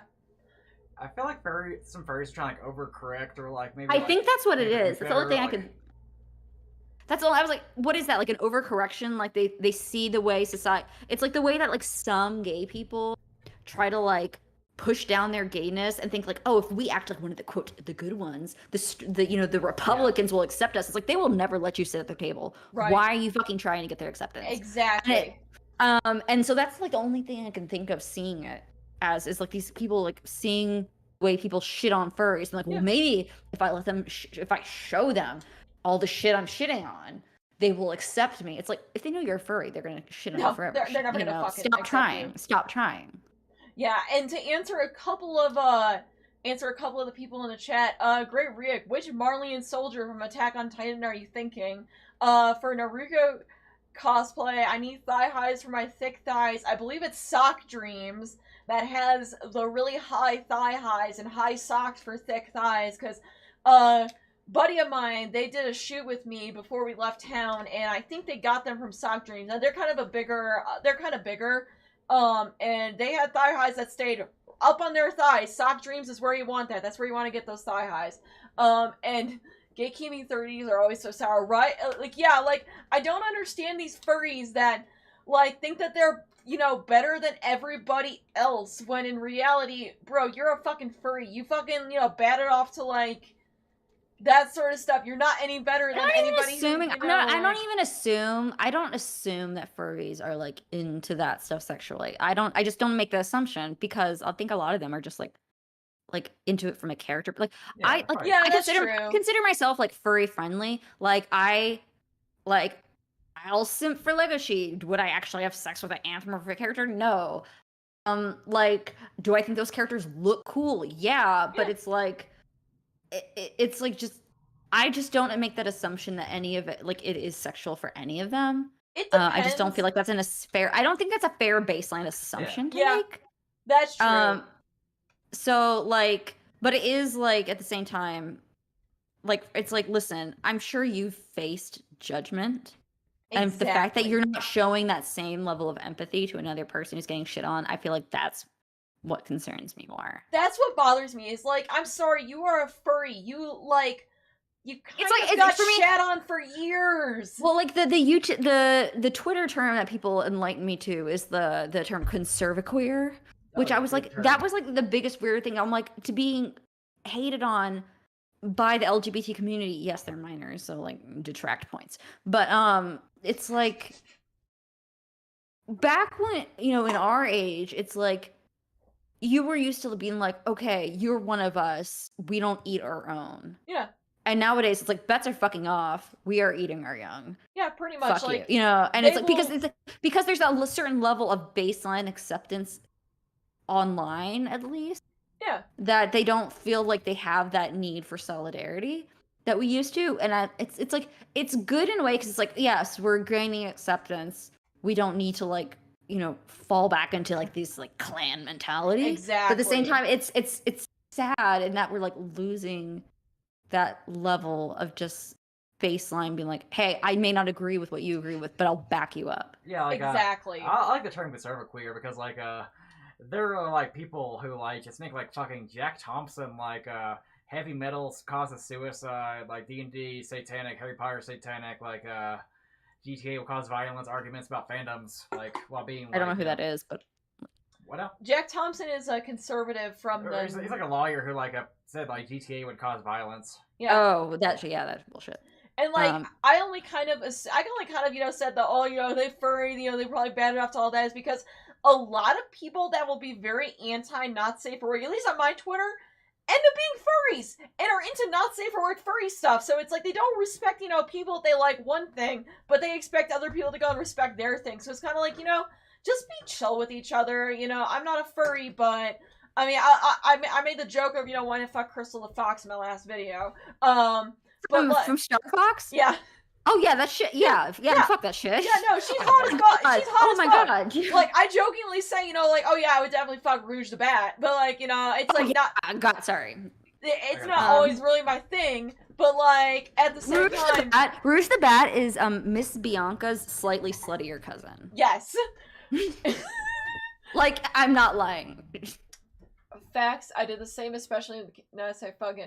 Yeah, like my whole thing is, just respect what other people like. Like, I mean, it's like when people get all mad about, like some people liking certain fetishes and saying that it's the worst thing ever. When I was like in middle school and high school, like my parents were abusive, and my neighbor across the street, it's like their situation wasn't like it was far from perfect. They had their own fucking issues, but the point is they weren't my abusive parents. Yeah, and they were like. I would like run across the street crying, and they would let me spend the night in the guest room. They had a son older than me, a daughter slightly younger than me, and I would like sit at the the counter of their kitchen, and their mom would like be washing dishes, and I'd be crying to her like I'm a fucking bar, like a patron at a bar, and she would listen to me, and we'd talk, and then she'd let me spend the night. And one of the things she said like early on, I can't even remember how it came up. But like she was just talking about like we were talking about like sex stuff, and she's like, "Listen, I don't care, whatever cranks your fucking tractor, And I was like, that phrase, just like it's how it goes in my mind. It's like, listen, if it cranks your tractor, good for fucking you. Exactly. Like I just you can't control it. Yeah. You can only control like you can't control what you're attracted to. You control your actions, and if your actions don't hurt people, that's fine. You know. That's exactly how I feel on it. It's like, I don't really give a shit. Just, don't hurt other people. Like, yeah, but some people like want you to never have an impure thought in your life. Yeah. And they don't understand how trauma impacts your thoughts. It's like these kids it's truly like a lot of these kids who've like never had a fucking problem in their life. Yeah. And so they'll like sit here and like talk to me like, you should listen to victims of child abuse. It's like, excuse me, ma'am. I don't know if you know about my life, but don't assume. Yeah, exactly. Yeah. Like, don't assume what people, like or, what they've been gone through. Like, it's just so fucking rude. Like, how these people, they're so entitled that they think that everybody in their bubble thinks the same way that they do. But they don't understand that, their own peers have different viewpoints. And it's like, that with some of these, antis, if, someone comes up with a differing viewpoint or comes to realize, hey, by the way, I don't really feel this way, they're going to get eaten the fuck alive. Well, and they won't, the thing is, they won't even, like, talk to each other long enough to have that conversation. Because, like, me and, I'm, like, really good friends with my next door neighbor.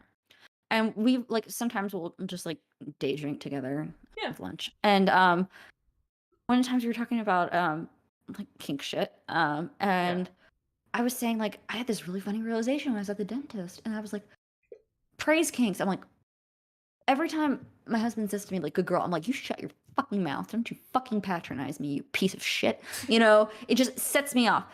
But I'm like, this hygienist lady was cleaning my teeth, and she's like, you're doing such a good job. And I was a giggling fucking mess. And I just, like, had this realization. I'm like, oh my God, I do have a praise kink, but it only works with women. And that is because I had, like, a domineering father, and praise feels insincere and manipulative to me coming from men. I don't trust it. And then she was like, oh my God. And she's like, I have a praise kink, but it's only from men because I have a domineering fucking mother. Yeah. And it feels insincere coming from them. She was talking about, she's like, I will let a man like spit in my face. If a woman, because she's bisexual also, she's like, if a woman says a slight fucking word to me, I'm out. Yeah. And so we're just talking about how like we literally have like the inverse situation. Oh my God, that's hilarious. So it's so funny how we come at it from like how dare you let yourself? I'm like I would be like, how dare you let a woman treat you that way? And she's like, how dare you? Like vice versa. Sorry. I'm like, how dare you let men treat you that way? And she's like, how dare you let women treat you that way? And it's like, because we're coming at it from fucking opposite perspectives. Yeah, like, I can kind of relate.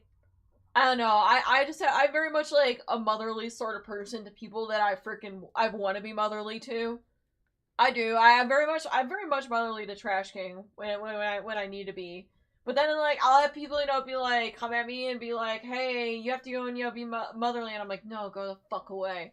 And then it's like, but I feel like I'm just selectively motherly because it's like I can only handle certain people, and it's like I don't know. Maybe it's because of my own mom, like kind of basically only really showing it to me, my brother, and not really to much else. So like I don't know, maybe I'm just very particular with who I want to be caring in Well, yeah, general. it's like it's very weird. Like it's like yeah, Freud was like fucking wrong about so much shit, but it's like he's like it's like he was getting close to something in that how you interact with your parents does shape your sexuality, and not in the way he fucking thought, but it does do something. And that is like my parents were dominating as fuck. They were like up my ass 24/7 about everything, and it's like whose ass am I up 24/7? My husband's. Thankfully, he likes that. It's like, but when it comes to anyone else I don't care about, it's like I don't give a fucking shit about you. I'm not like giving you any. To me, because it's like being up your ass is like was taught to me as like a level of action, you know. Yeah, I'm weird. I'm very selective about who I get truly like motherly to. Like, it's really funny because like usually how I do it is kind of like how I kind of act like motherly and tender and tenderly towards, besides him of course, obviously. Yeah. But like usually it's the people that I have to have like a really really really good connection with, because that's the only way my mom ever fucking did it with because we were really close. And I see. I don't know. I don't have enough.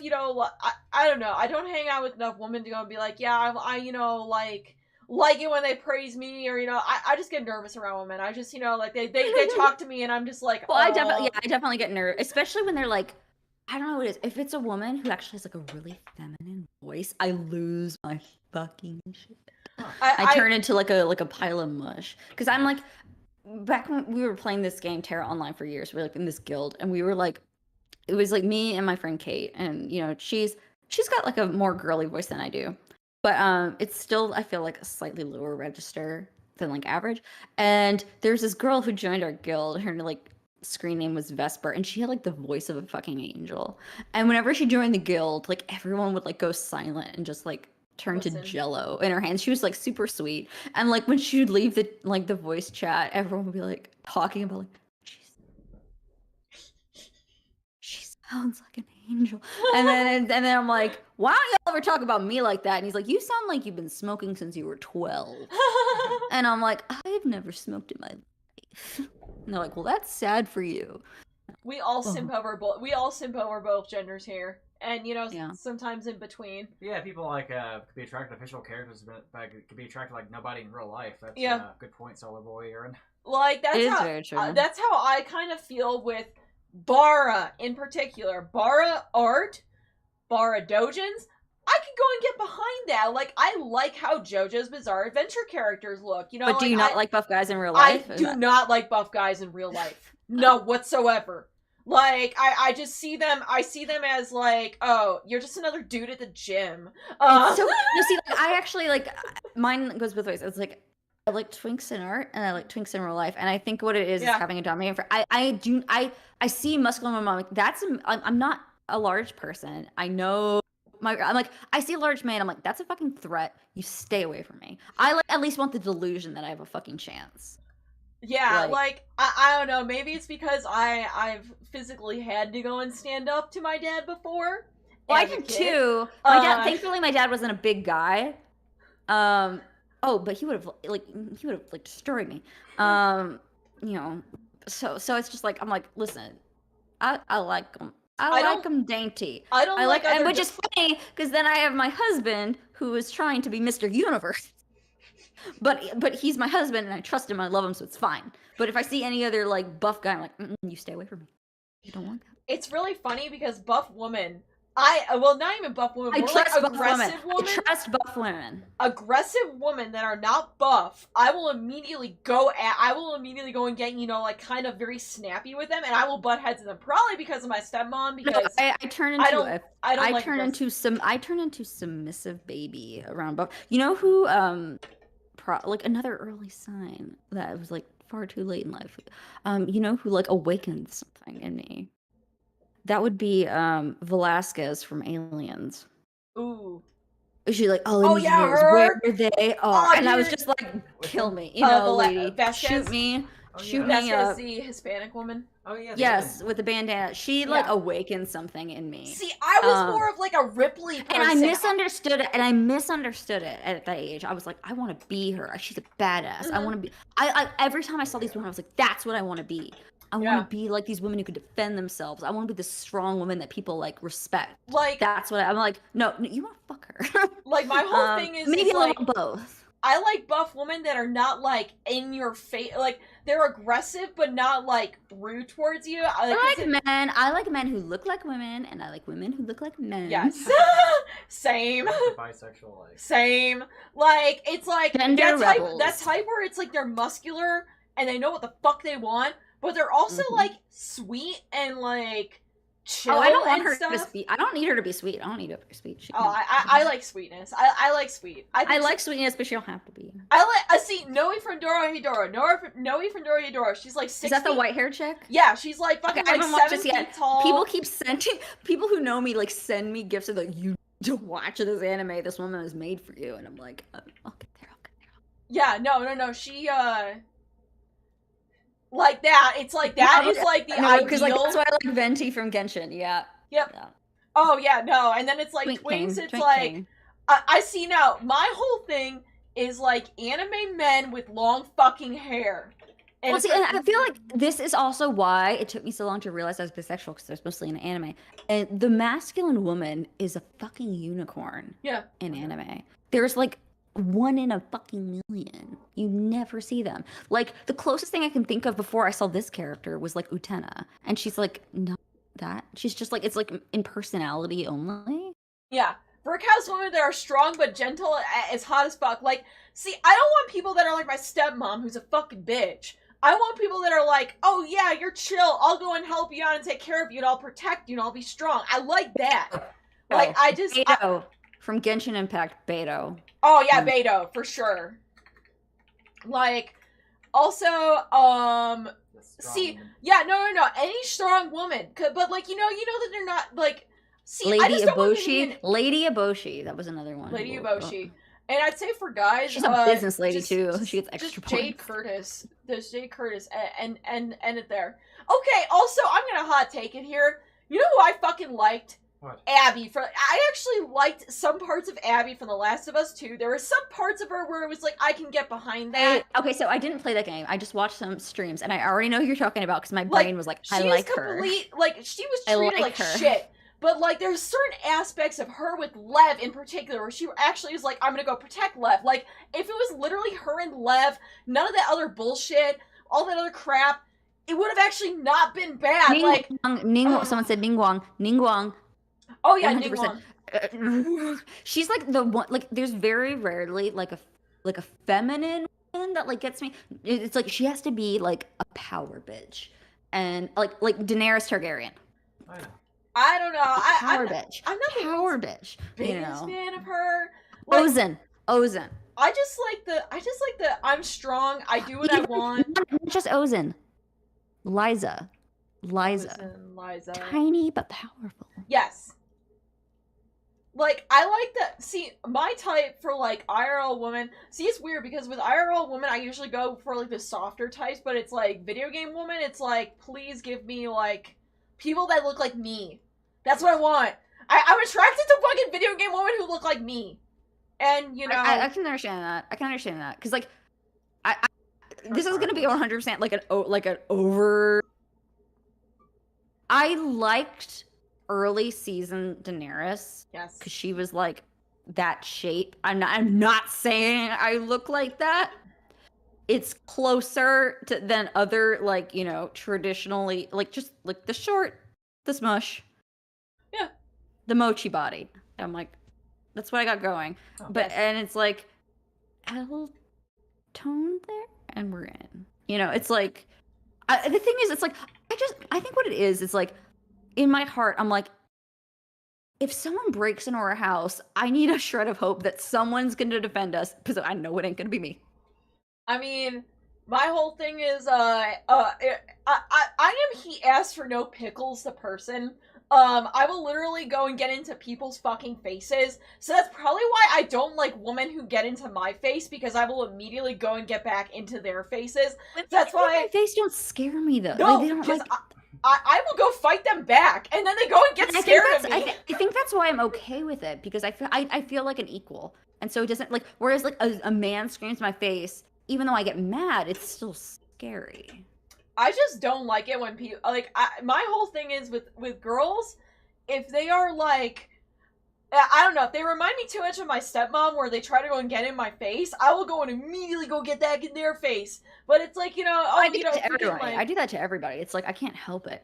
I can't help it. Like my nickname when I was a kid was Caprina. My dad's Italian, so it's like it means like little baby goat, because it's always like ramming your head against Yes. something. It's like, so it's just, he's like, you can't fucking help yourself. You know, you see something, you just That's got. Aisha you know. Clan. Yes, Also. Aisha Clan.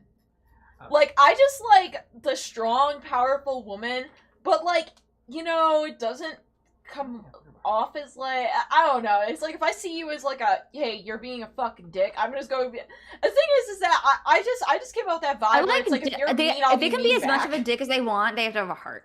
Yeah. That's all I care about. Like Eh, Lady Boshi, she was yes. a bitch, but she believed she was doing it for the right reason. Yes, like That's if they all. don't have a heart and if they don't have any like little bit of humanity, I'm not into that. Like, no, fuck that shit.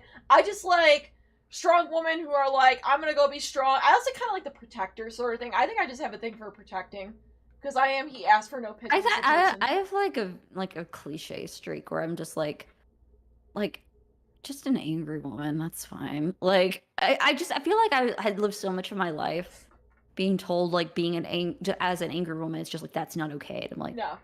that's I like it. It's Yeah, fine. no, Just being like it's like you can finally be angry. it's just like just let me. Like I remember I listened to the audiobook for Girl with the Dragon Tattoo, and like I'm just like, girl, get it. Fuck that man with a cattle prod. Do it. Good for you. I also think like it's really funny because IRL, it's like when it comes to women, I kind of like, I don't know, maybe it's like a fucking like hidden, like psychology thing, but usually I gravitate towards women with like giant ass boobs. I don't fucking know why. I didn't do that. Yeah, I'm the opposite. I can't with it. I can't with the giant titties. I just can't. Like I just like, it's like I like big boobs, but I also kind of like, it's like small. It's like that's not. Yeah, that's literally how I am. Like if I see like big boobs, my eyes immediately go there, because it's like, I don't know, maybe it's like it's That's something I what don't also have. makes anime harder for me, is because it's like by default they're like, how do we make a character attractive? Make her titties gigantic, and it's like, No, we must make her Really? ass huge. We must I'm make like, her ass well, huge. I'm like, what if you gave her a really strong arm that could hug me? Yes. Um, We just want big arm with nice shapely legs. give her Abs are optional. give her like tired but nice eyes. Yes. Like, to me, like dark circles. I'm like, I'm in. She's been Yeah. through shit. I'm in. Yeah, Joe, you're telling me it's going to be okay. That's how I feel. Like, I like how we just went on to this aggressive tangent of like women we like to fuck, and Adam is just like back in his seat like he's on a fucking roller coaster. I Yeah, think it's like, I I've think got I'm the like intermediate or something. I just think I'm just like moms too. I think I have a MILF thing Oh yeah. for like anime. IRL woman, it all depends. You gotta act like a mom for me to go. And Okay, so actually one of the fucking like most mind fuck things I've ever read in my life is there's this manga. Texas coming in. It's a autobiographical like essay manga. It's called My Lesbian Experience with Loneliness. It is amazing. Yes, by I know about that one. Nagata Kabi. She's like, I love every one of her manga she's ever read. One of the things she read that like her manga honestly helped me like fully accept and realize that I'm bisexual. But one of the things she said that I just can't fucking stop thinking about is all what most people really want is a mother figure that they can have sex with. Mm-hmm. And it just like exploded my brain. It's like, you want someone to take care of you and to nurture you, but you also want to fuck them. And I'm just like, where is the lie? And it's not even a fucked up like creepy thing. It's like, but where is the lie? That's literally holy shit. That's literally shit. That's literally our entire thing. A mother figure you could just go and have sex with. Yes, that's literally our thing. Or like older sister, kinda.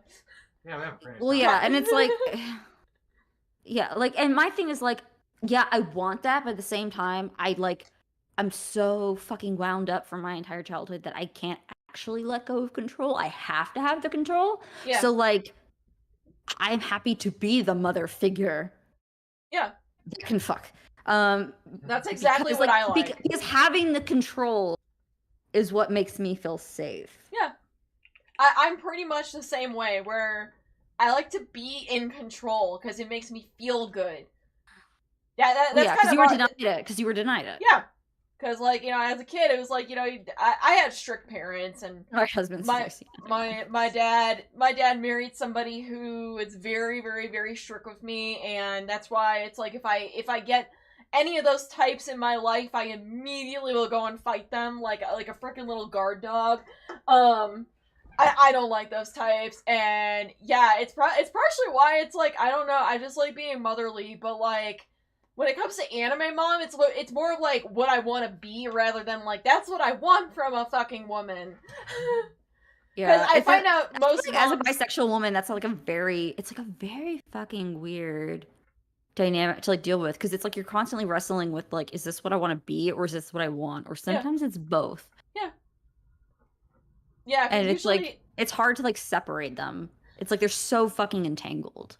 Yes, like that's what's hard about it, because it's like, you know, usually like 90% of like a character that I find hot and I eventually cosplay, 90% of the time it's because A, I want to fuck that, and B, I want to be that. Well, yeah, it's like me and my husband were joking around the other day about like Kaya and Luke, and I was joking around like, oh, if we cosplay, who do you want to be? And I was like, I kind of kin to Luke, because like on paper we're really fucking similar. Like, we both run small businesses. We both just want to be left the fuck alone. We both don't want to really talk to people that much. Speaking of Kaya and Luke, this is her brother fuckers like sticker. Yes, we got the brother fucker sticker as soon as we found out about it. Yeah, hell yeah. So it's like, and so I asked my husband, I'm like, so which would you rather fuck? Would you rather fuck Kaya or Luke? And he was like, I like redheads. I'd fuck Luke. I'm like, good, because I kin to Luke and I want to fuck Kaya. You know, amazing. Made for each other. See, yeah, brother fuckers. Yeah, it's like that image has sparked more death threats in my life than anything else combined. What are the fucking odds? Yeah, it's like, yeah, like that's all. It's good. It's all good. It's all good. The Solar Boy era. Yeah, like, y'all good. That's conversations like, yeah. We just kind of went off on a big ass tangent, but yes, like, yeah, we're tangent queen and king, so yeah, that's what we should be called instead. But yeah, no, like, it's so funny how like just kind of like, someone said Luda needs a strap. Don't tell me like I haven't been trying to convince him. Wait, yo, you have not convinced him yet? I'm sorry, no, Seth, we're constantly in like this battle. Like, I'll let you if you let me. I'll let you if you let me. You know, one for one. They're pretty, you know, inexpensive online. But I'll be like totally vulnerable, honest. It's like that control kind of stops at the fucking bedroom, and that's like, I'm tired of making fucking decisions. I just want to fucking lay there. I'm sorry. like, and it's like, I would probably be the kinkiest person in existence if I wasn't so fucking tired of making decisions all day. It's literally like my true power is my true power is I'm gonna just fucking lay here, and it's gonna be okay. And it's so it's like in my head, nasty shit going on. I'm tired though. I feel that. That's relatable. But yeah, like, it's just funny how, like, kind of, no strap, please. Seth came back from the grave, and he's like, shh, no, please, no. Yeah, no, Genshin is like Birdie Bot's every flavor of beans of types of characters. There's something for everybody there. Yeah, there's literally something for everybody. It's like, I will say though, given the fact that their like male to female ratio is like 3-to-1. Yeah. Their female diversity fucking sucks ass. Yes. Oh like my Beta God. was the most masked we get. And he's that's like, not so masked. we got the fat girl model. We got Brooke, you know, up there in Springvale, telling you that literally, quote, meat is life. Iconic. Give me a fucking fat girl to play, please. Yeah, like Please. they're kind of scared to go make characters kind They have of thick. they have the fat man Fatui. Yeah. You can't let me play a fat bastard? Are you kidding me? Like, I kind of noticed that. I know everyone kind of, you know, dogs on, you know, like, Mona. Like, Mona's model is not really as thick as the art makes her. Same thing with Lisa's model. Like, she's still kind of thick, but she's not, like, Pixar mom dump truck ass here. They just give her, like, a little bud, and the rest, and the fan artists go crazy. Yeah, the fan artist is like, Pixar mom dump truck ass. I guarantee you, if they made Brooke and the fat Fatui dudes models, playable characters, I guarantee you people would come out for that shit. Not only because people like want to feel represented, but because like it's just fucking different. Yeah. Like I kind of can you imagine how fun it would be? Like I said, because it's like we at least in like games like Overwatch, we had like Mei, who's like a thicker chick. You know, when have you ever gotten to play a video game as a fat fucking dude? I want to say revolutionary would that be? Is there a fat Fate Servant? Is there a fat one? So there's like one game, maybe. Yeah. You know how much money I would give to play a fucking dude? I would give so much fucking money for that. I would give so much fucking money to watch a fat dude wreck ass. Oh, Julius Caesar, yeah. All the representations for, like, fat characters, especially in, like, Fate, are fucking ass. I forgot that Julius Caesar is the only... like, fat Fate character and get, like, fucking fetish art. Oh, God, no! It's always like, no, like, Ellie in Borderlands. Yeah. I simp.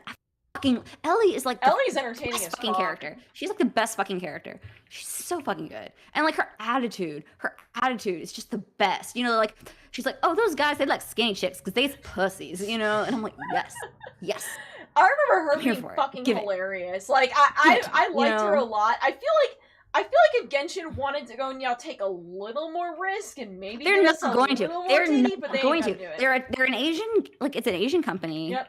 Like between like China, Korea, Japan, it's like I'm sorry, they just like don't recognize. They just like if it's a woman outside of like the male gaze, they don't exist. They don't exist to them, and yeah, they other just than won't like fucking make Brooke, it. but she's not playable, of course. Yeah, like it's just a fucking like they just like don't fucking exist. Yeah, and it's like really annoying. It's really fucking annoying. It was weird. When we were in Japan, I think I maybe saw like one like overweight woman there. Yeah. Okay, we saw one fat woman on the subway, and I remember just being like hypnotized by her because her makeup was immaculate. Her outfit was it was so fucking cute. She had like this this leather jacket. She had like this statement necklace. She had this blouse. She had this really pretty skirt on. She looked so put together, but you can like see in her facial expression. You could just see it. It was like it broke my heart. You could just see that she knew people were looking at her, and you could see she was just like fucking done with it already. Yeah. And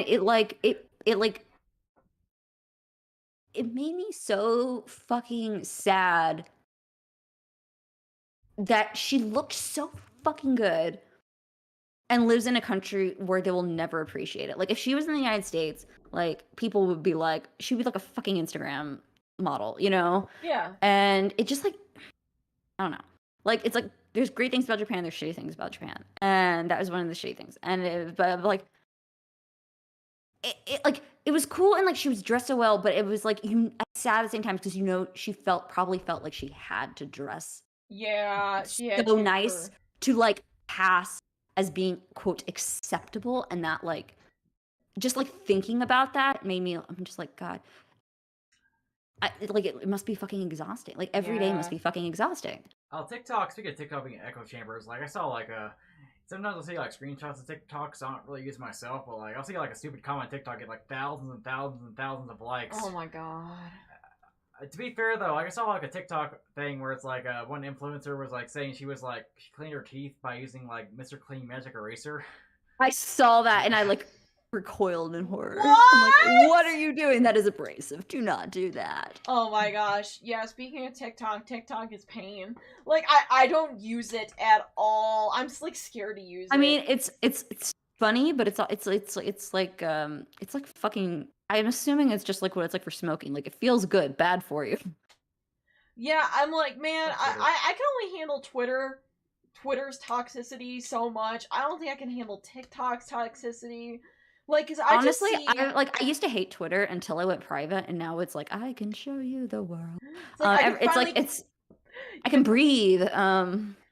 you can tweet about Kaya's titties for 20 hours a day, and I no can, one like, will it's go like- judge you. I can like tweet something rational and get rational responses back. Yeah. It's nice.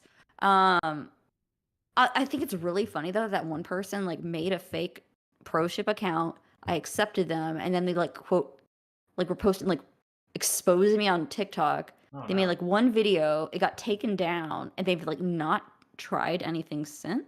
That's So I don't know if weird. I don't know if they're still following me or if they just like gave up because all the Kaya porn and my likes was too much. I don't get these people who like go Because there's a lot. who like think they're like being undercover about like following They like people. just stopped trying, and so I'm like, I don't know. Did they like just give up? Because I like saw my this like undercover Kai Luke account. It's like, dude, we're trying to expose the people like Kai Luke. It's like, whoa, good job, Sherlock. here's what you're gonna find: a lot of porn. Yeah. And that's about it. Contrary to what you believe, we don't want to fuck our siblings.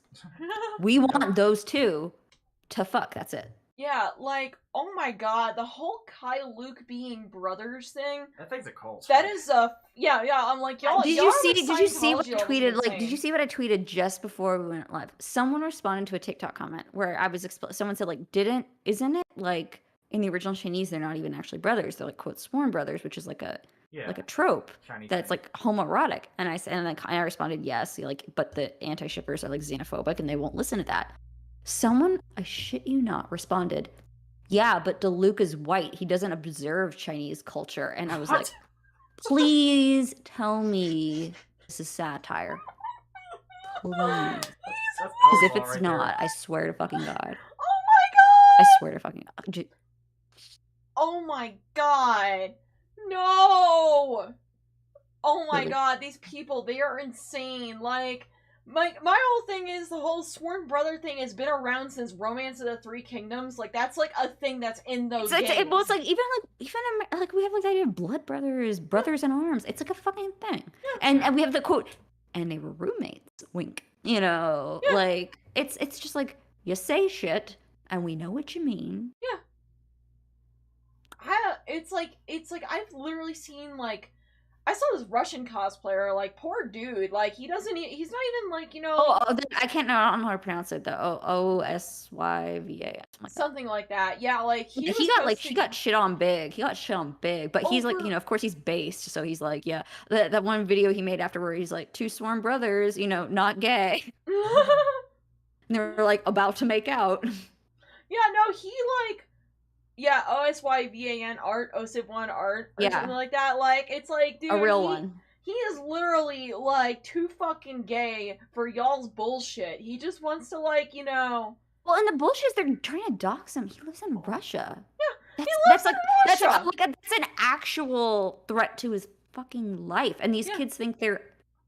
Who are you protecting? You are literally threatening this person's physical fucking safety. Like, he's literally in a country that could harm him if he came out as gay. Like, why are y'all being fucking rude? Yeah, it's like 40 lashes for being gay, and you guys are like trying to get mad at him for like. It's because they don't care about people. It's that simple. They just don't. They don't. And it's like, it's like every time I've pointed out multiple times, they're like, well, what about Picasso and Aaron? And the flips they will do to try to justify that.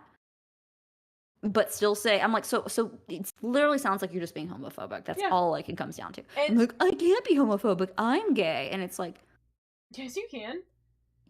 Well, yeah. And it's like, explain then. Please explain then.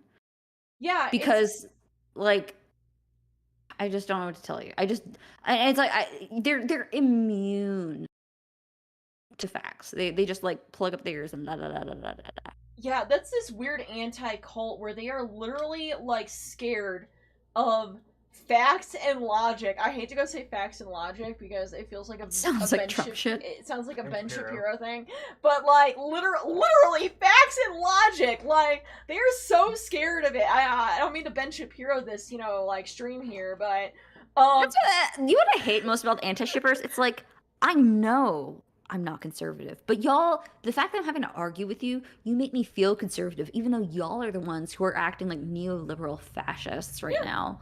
Like, telling me that I deserve to go to jail for over drawing pictures of these two characters over hugging. a joke. Over Yeah. that, yeah, you literally got So all the this amount shit of for time money. there was like there's been multiple comments where people are like, "You're gonna go to jail," and I'm like, "Did you call the cops? What did they say?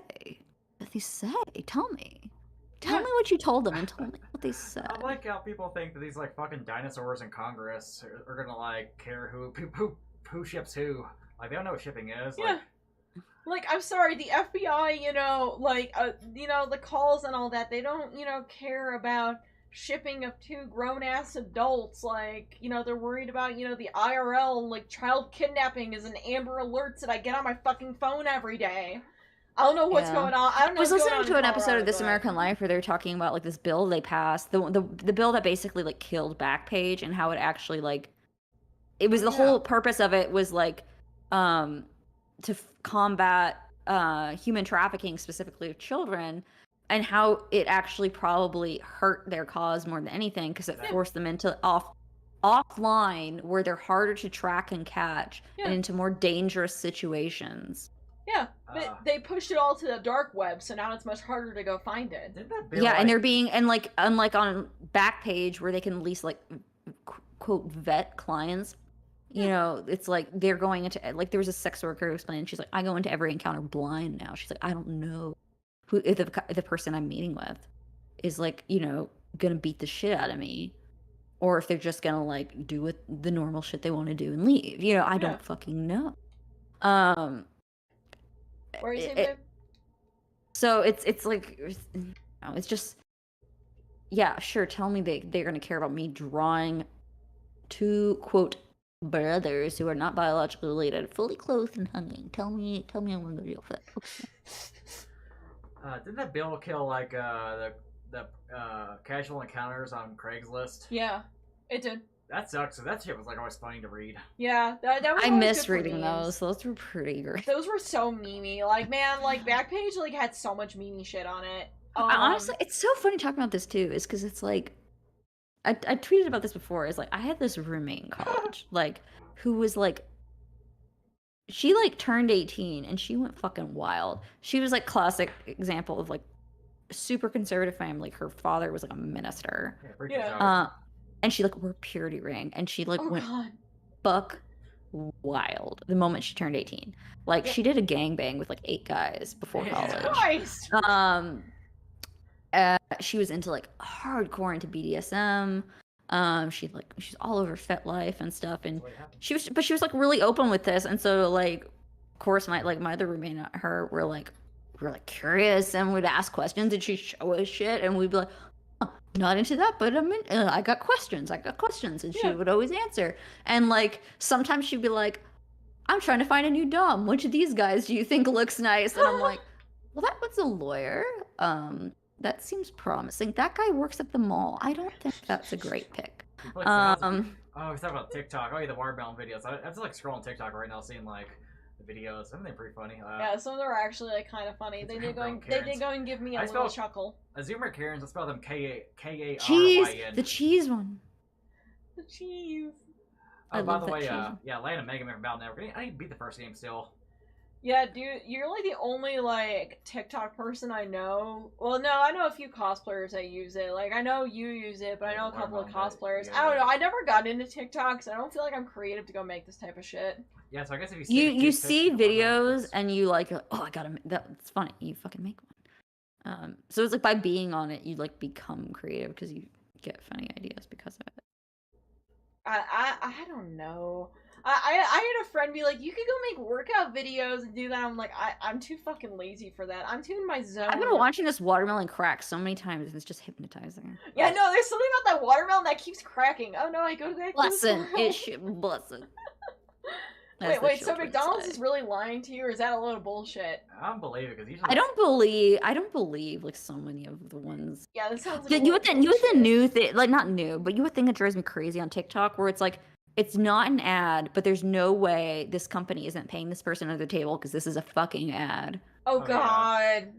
Yeah, there's no way this is not an ad. I'm just and skeptical it's like of most like viral stories on TikTok, like where it's like they're like, oh, I bought this thing from Amazon, and they like list out the actual product name, like exactly. It's like, I don't fucking believe you. I don't believe you. You're getting paid by the motherfucker. You're not disclosing this to FTC. Skeptical of this abused dog story where it's like, oh, we adopted abused dog, and then like I pet the dog, and like it's happy now. It's like I don't know. I hate the ones where they're like, I found a baby deer. It was abandoned by its mom. It's like, no, that's how they do. Leave it alone, please. You're not saving it. You just stole it. Surprised Gatamon hasn't appeared on stream yet, because like Gatamon, our cat, is usually like she pops up and like jumps on her lap. Togami is just out cold over next to me. Sleeping over there. Yeah, he's sleepy. Usually. Oh, there's a TikTok. Oh, I see it on the Penny, that one. Yes, yeah. Amy and Gracie. That account is fucking gold. That account. Daytime Emmy, give it to them. It's like this mother and her like little daughter, who the daughter does the voiceover for the cat. That shit, everything they make is a fucking banger. I swear to God, I cannot say enough good things about this cat. When that cat gets old, my heart is going to break into 1,000 pieces for this cat. Penny. Hi, can I ask you some questions? Fine. Do you think you'd like to travel the world Penny someday? is the best. I love her. Would you rather have chicken or beef? Her daughter is just like really cute. And I think what warms my heart is like because her daughter's like really little. Her daughter's like a toddler or something. And it's like when they get older, like her daughter gets older, like she's gonna be able to like look back at those videos that she made with her mom, and it's gonna be special. Yeah, that'll be cute. Cause like like she's gonna look back at it and go, "Oh, I made stupid videos with my cat." Also, that cat is really cute. Right. That cat looks like a fatter version of our other cat. Oh man, it's a fat version of Gatomon. Speaking of which, I'm gonna go and take a pee break. If you want to keep talking, I'm gonna go see if Gatomon wants to go and say hi real quick. Dude, Bass and Rock and the manga are absolutely fucking maybe. I haven't seen I'm a big Mega Man fan, but I haven't read the manga. They're gay as hell, like I believe it. Oh yeah, they're fucking gay. Both classic and EXE Bass is hot. I can play more Mega Man Battle Network. I only played like a little bit of the first game, and like the counter rate was awful, but I could probably just like emulate the game with like quality of life improvements. Sorry, I'm just trying to read the comments here. I had like okay, so my alcohol tolerance is usually like 1 beer, and I've had 3. So reading is a challenge. Oh shit! Like I've had 2 seltzers. I haven't really eaten anything all day, so I'm like a little bit tipsy, but like not totally. So, we normally get the Austin East Ciders, and like I ordered a 6-pack for groceries, and I guess they were out. So they substituted it with a 6-pack of Tall Boys, which I was like, okay, fuck me up, good. All right, baby. So yeah, comically huge. Like talk about Mega Man, like kind of my niche Mega Man series, like the Legend series, which I think 10 years ago, like around this time, like Legends 3 got canceled, and I'm still mad about that 10 years later. Like pain. Hopefully one day we can get Legends 3, but I don't know. Oh. Gatomon's here. Yes. Hi everybody, I found the cat. Kitty? Baby? No. Yeah, they were sharing camera with Luna, but like, yeah, the stream to see it. Here. Yeah. Hey baby.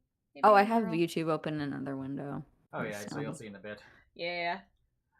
Oh, here comes. Sorry, Gatomon is just what's that TikTok sound right now? It's like, here comes the boy. You want to say hi? And she went, hello, boy. Boys.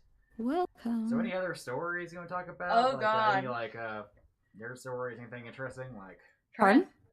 Oh, sorry. Oh, me? No, any like stories you can talk about besides like anything else? Like any nerd stories? Any like weird messages you get from antis? I saw a few of them. They're let me think. Let me think for a minute. He's talking so much. I think it's just like the sheer. So like for like the first 2 months that this was happening up until recently, I like was just blocking these people in silence, and not posting anything about it really only on Twitter. Oh yeah. So y'all saw it, but like on Instagram, which is where most people follow me, like I wasn't saying a fucking word. Yeah. Just because I was like ignore it. The classic parent advice would be like, just ignore it. They'll lose interest. They don't fucking lose interest. I'm telling you right now. And I should have been posting all this shit from the get go, because it's been so much better since I have. Yeah. I kind of feel like so it's just like, ignore them, they go away. It's kind of like an old rule of like, do not feed the trolls. it is, but it's like it's like it has a fucking death grip on people's consciousness. Right. Because like I can't even tell you like just the number since I've started posting it. People are like, you should just ignore them. It'll make them go away. I'm like, oh, so you've been monitoring my inbox for the past 2 months? Because tell me how it went. Tell me how it went. It didn't go well. I don't know how I can handle some of those comments because like I get like one meme. It's just like I don't think people like understand. It's like what people see is literally the tip of the iceberg, because it's like they don't realize like you can delete comments on TikTok. Yeah. I try to delete them when I see them, but it gets to the point where it's literally just like a fucking avalanche and you can't keep up. So it's like that's just what you can see publicly. You can't see my inbox. You are literally only seeing the tip of the iceberg. And there were like that one Kaya artwork that blew up that got like 500,000 views. There's like several thousand comments, and like very few of them are nice. Oh yeah. Jesus. So it's like now my inbox, y'all don't see any of that. It is like shoveling shit for days. I was like at peaks of this, I would be getting like a DM a minute or more. Oh god. The fuck? So I would like wake up in the morning and have like, because it goes into like your requests. Because like on like Instagram, like because I'm a business account, I can't like turn them off completely. Jesus. Like you could just have it like go into this request folder that you have to sift through. So it would be like, oh, you have like hundreds of things to like sift through every morning. Yeah. And it's like thankfully it's like very easy to tell, because it like shows you like one of the first pieces of information it says at the top is like, this person follows you or not. It says like doesn't follow you, and it's like, okay, delete, delete. Don't even look at it, delete. And also like it blacks out any images they send, because some of these people, I'm sure they're sending me like all kinds of vile images. I don't know what they were, because it blacks it out until you accept it. So I'm like, I don't fucking know what they sent me. There were like voice memos I never fucking opened, and that's just like, and that's just the inbox. Then you have to get in this whole other category where when I turned off comments on TikTok, just because I'm like, I don't fucking want to hear it, I'm just done, they would start making videos about me and then tagging me in their comments, because there's no way to turn off. Like, I don't want people to be able to tag me. I don't want to know about that. So that shows up in your notifications. So it was like just a flood of fucking videos. And even if they made the fucking video and I blocked them, all these people would tag me in the comments. So I got to comment every fucking time. It's just like, I fucking care. I'm not watching the fucking art one where someone took a bad angle of you during a video. video. They like literally, it's like they literally like they're drawing fan art. I don't know what else to call it. What the fuck is this? this? Like, nobody looks good from this angle. Like, holy crap! Like, well, it's also like were y'all Game of Thrones fans back before it got ruined? He read the books. I haven't really followed much of it. I read like a little bit of the books, and I kind of lost interest because like, I did both. But like one of my favorite parts, like just of all of it, is in first book. Tyrion Lannister, when he's camping with Jon Snow, he says, wear the truth like armor, and it can never hurt you. And that's always been my, like, since I read that, it's always been my thing. And it's like, so people were like, oh, she got horse teeth, she got a horse face. I'm like, are they wrong? No, I mean, like, it is what it is. Yeah. Oh yeah, like one person's calling you a public figure. Like even when like you made the video, like when this first happened, and like it zoomed in my face when I was like, I'm horny for Kai, and you were like, that's cursed. I'm like, it is. I know what I look like when I smile. I know what I'm like. I joke with my friends all the time, like, you don't want me to smile, I look like the fucking Joker. It's bad. That's why I smile with my mouth closed. I remember, like, yeah. We discovered you through like the whole like, I guess, controversy, and like made a video about it, and I got a few like comments like bitching about you. Like, it wasn't really too bad though. I didn't really see too many people like get mad. Luckily, like, oh, thank God. Oh yeah, what this the is like, fuck was this one? It's like some Navy SEALs copy pasta. Like oh, that one was like, yeah, so many people like, I got more response about that one, and some people are telling me like, dude, you should just print that and make it a fucking sticker in your store. And I'm thinking about it, just to sell that that screenshot as a sticker just because This it's is the kind of worst one, though. iconic. It's like, death threat towards your cat. It's like, what the cat do? That one was like, that was Fuck. the only one. That was the only one that like actually upset me a little bit because I'm like, my cat didn't do anything. You fucking He's asshole. literally Yeah, you Like, gotta just do a sitting death here. threat involve the cat. Be like, I hope you die and your cat eats you or something. Like, no, there was one that was like, I hope your cat gets hit by a car Yeah, or something like that that. I was like, Oof. excuse you, like, no. what the fuck? Yeah, no. Yeah, I hope your cat gets hit by a truck multiple Like, times. I was damn, like, I joke I'm about how like, first of Ganama wants to my kill cat you. is not allowed to go outside, asshole. So good luck. Yeah, these Yeah. guys don't go outside. Yeah, we live in an apartment complex. It's kind of like structured like a hotel, so it's like, yeah. Yeah, they're you're not not allowed outside. to let them out. Yeah, but like, there's just like it. Like, there truly is nothing these people really they can say that hurt my feelings because I was like bullied so fucking much in school just because I was like a little fucking weirdo. And like I've been through it. Like these people don't realize how much I've been through it. Like I was introduced to this psychiatrist who was writing a book on bullying, and he interviewed me like extensively, and my story is a case study in his fucking book about cyberbullying.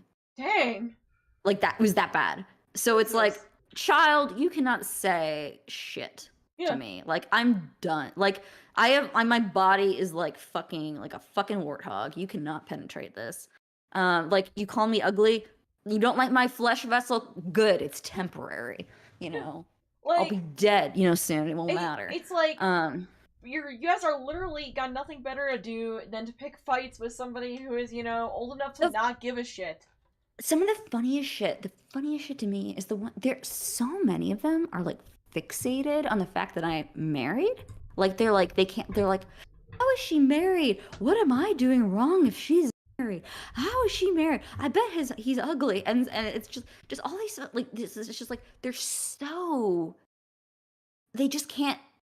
It's like, and it's just reveals it's like, oh, they're all fucking lonely. That's all it is. Oh, it's that's like true. so Putting the camera on the cat.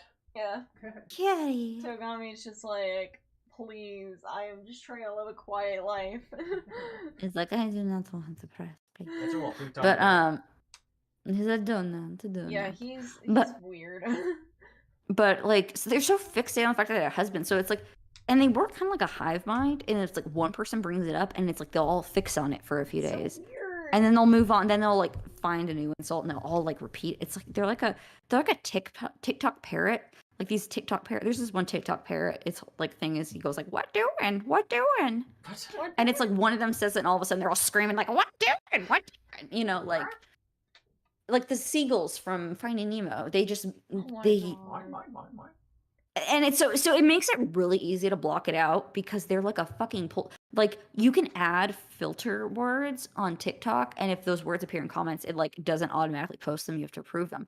It's so easy to filter them because they move like a hive mind. Oh, yeah, Huh. Like- same language, like bestie. Like in the beginning, their favorites were like I could just putting the word bestie was enough to get rid of like half of them. Oh, Oh yeah. God, Bessie. Oh. Bestie, and then their other one was smells sour, smells funky, which I guess is like a reference to a TikTok audio that I don't really know. Probably. That like so I put like sour and funky. That got rid of a lot of it, and then there would be a lot of them seem to think that like I should just like be ashamed of the fact that I am white. Oh yeah. Which is like no, it's only a problem if you're like being racist. If you're just white, like whatever. The fuck? So sad. And so they would like leave comments and they'd be like white derogatory. So I just put like filter white, and it got rid of a lot. And then they Fuck are started these doing like people? mayo packet, which I'm like, I like mayonnaise. That is not an insult. Mayonnaise is delicious. Patty mayonnaise. Mayonnaise, like people like I'm sorry, like people like to make fun of white people in mayonnaise. I'm like, do not talk bad about her. I'm the white guy who like eats spicy food too. Like we did a stream where you had like the death nut and like that should make you like stomach tear up. Yeah, we're the weird white people that eat spicy stuff. Cat stream. Well, Yes. my husband's Korean. Like, I will cool. brush my teeth with kimchi. It's fine. I don't have a problem with spicy food. But it's like, but do I love mayonnaise? Fucking yes. I fucking love mayonnaise. I drink glasses of whole milk? 100%. Yeah. No shame. I drink milk for fun.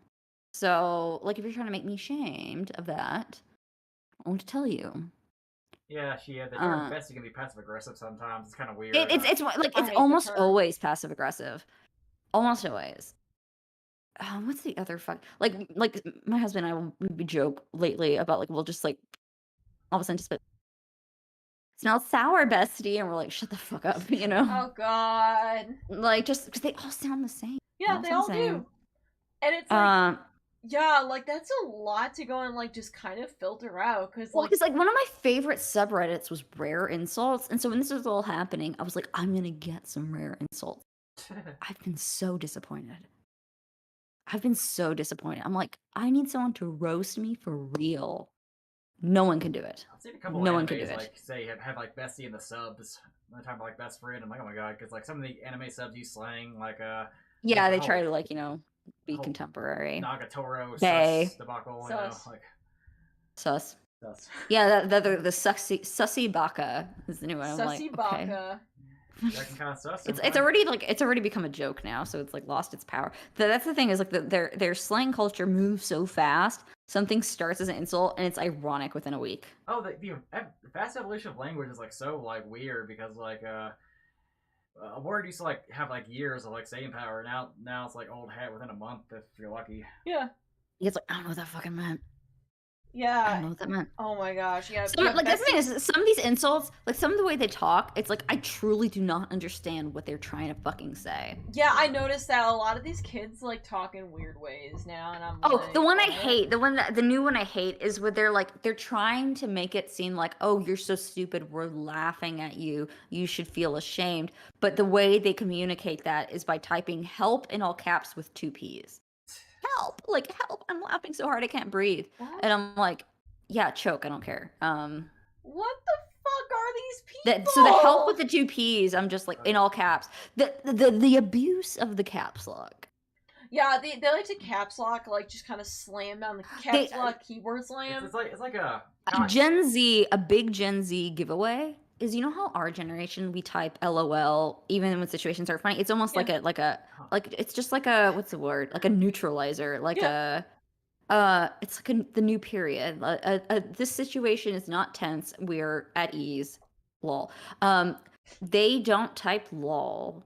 They keyboard smash for everything. But it gets to be annoying because I hate it. It's like y'all are keyboard smashing after everything I say, and like the way we would use lol, it's like you're fucking like it's like imagining if like a chick made the porn orgasm noises every time a guy like breathed near her. Like it's like that level of over the top. Like the oh yeah, like every time the guy like looked at her, it's like it's not real. Sorry, my webcam actually like kind of broke. My webcam's kind of glued onto this camera stand. If the camera stand's broken, and like I guess like lube broke off, and you fix that. So it sounded like you said the lube broke off. Yes, the lube broke off. Hot glue and not the anime. Yeah, keyboard smashing went from being LOL funny to like, oh my god, every time I know it, I know that they're like a zoomer. Okay. And you know they're typing it with a straight face. Stop. Just put on fatty. Stop. Put the camera on fatty. Cool. You guys can see my desktop with the anime figures here, and like Mad Moxie over there is like Sonic. Moxie.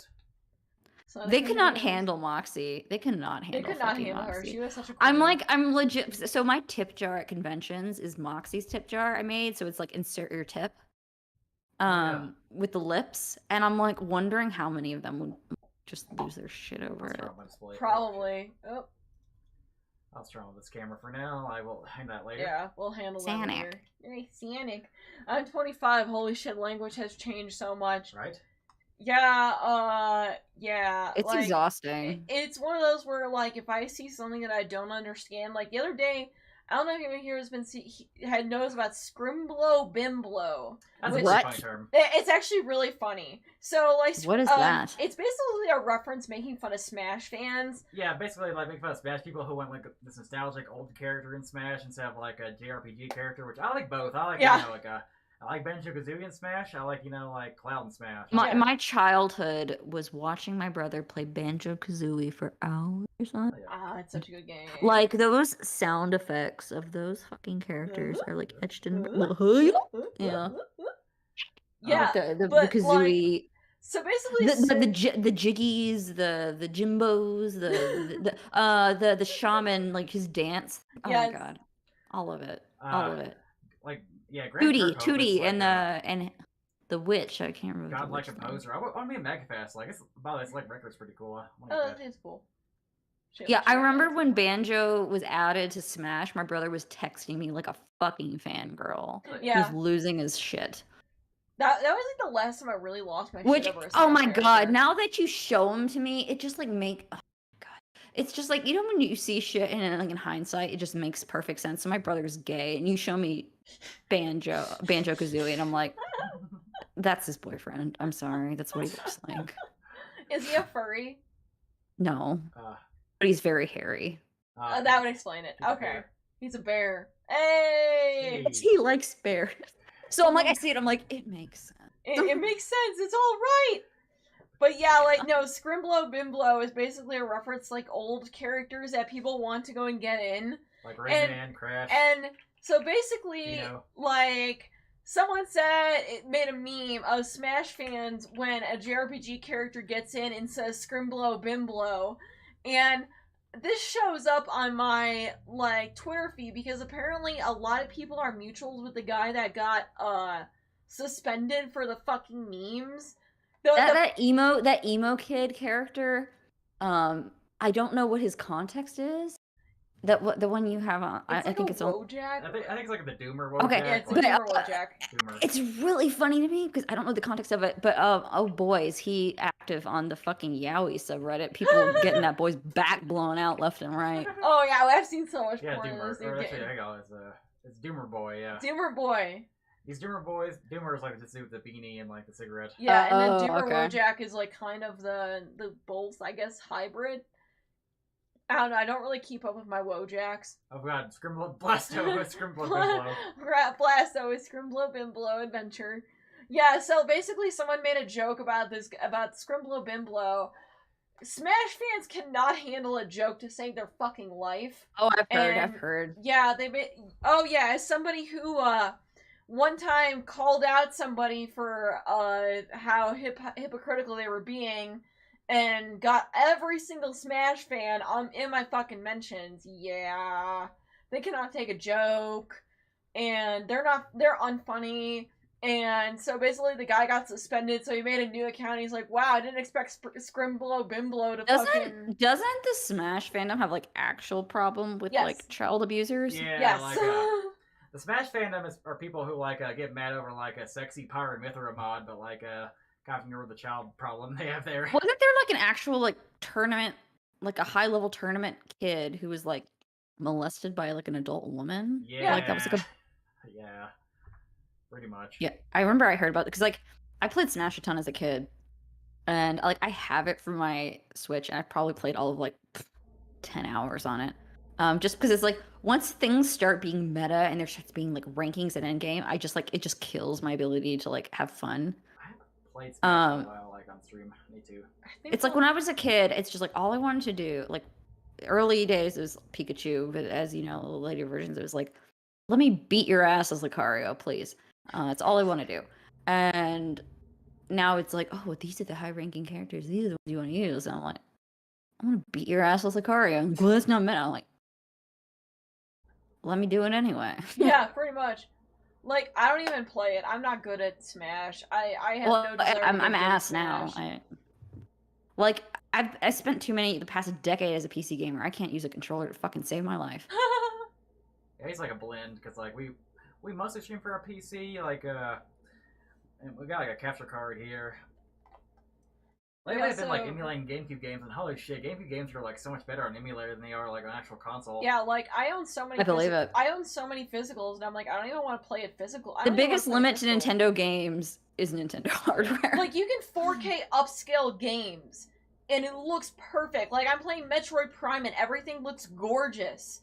Like even like Mario Party 4 looks like a Switch game when you 4K upscale it, but like Nintendo doesn't even bother to like release their old games. Like that's a big thing about Nintendo games. This was like I have a Switch. I got a Switch.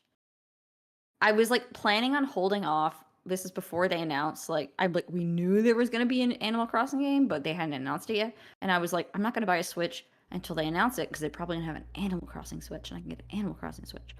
And then my husband, I can't remember why he bought. I think he bought the Switch because the new Fire Emblem game came out. Oh, that's good. And I started playing it, and I got fucking sucked in hard. And I probably put in more than like 300 or 400 hours on my copy of Fire Emblem. Like, because I did a whole run through on his. Ooh. So I probably have like 500 hours on like Fire Emblem Three Houses. Dang, I've only had like 100 hours on that. That game like had me by the fucking throat for the longest time.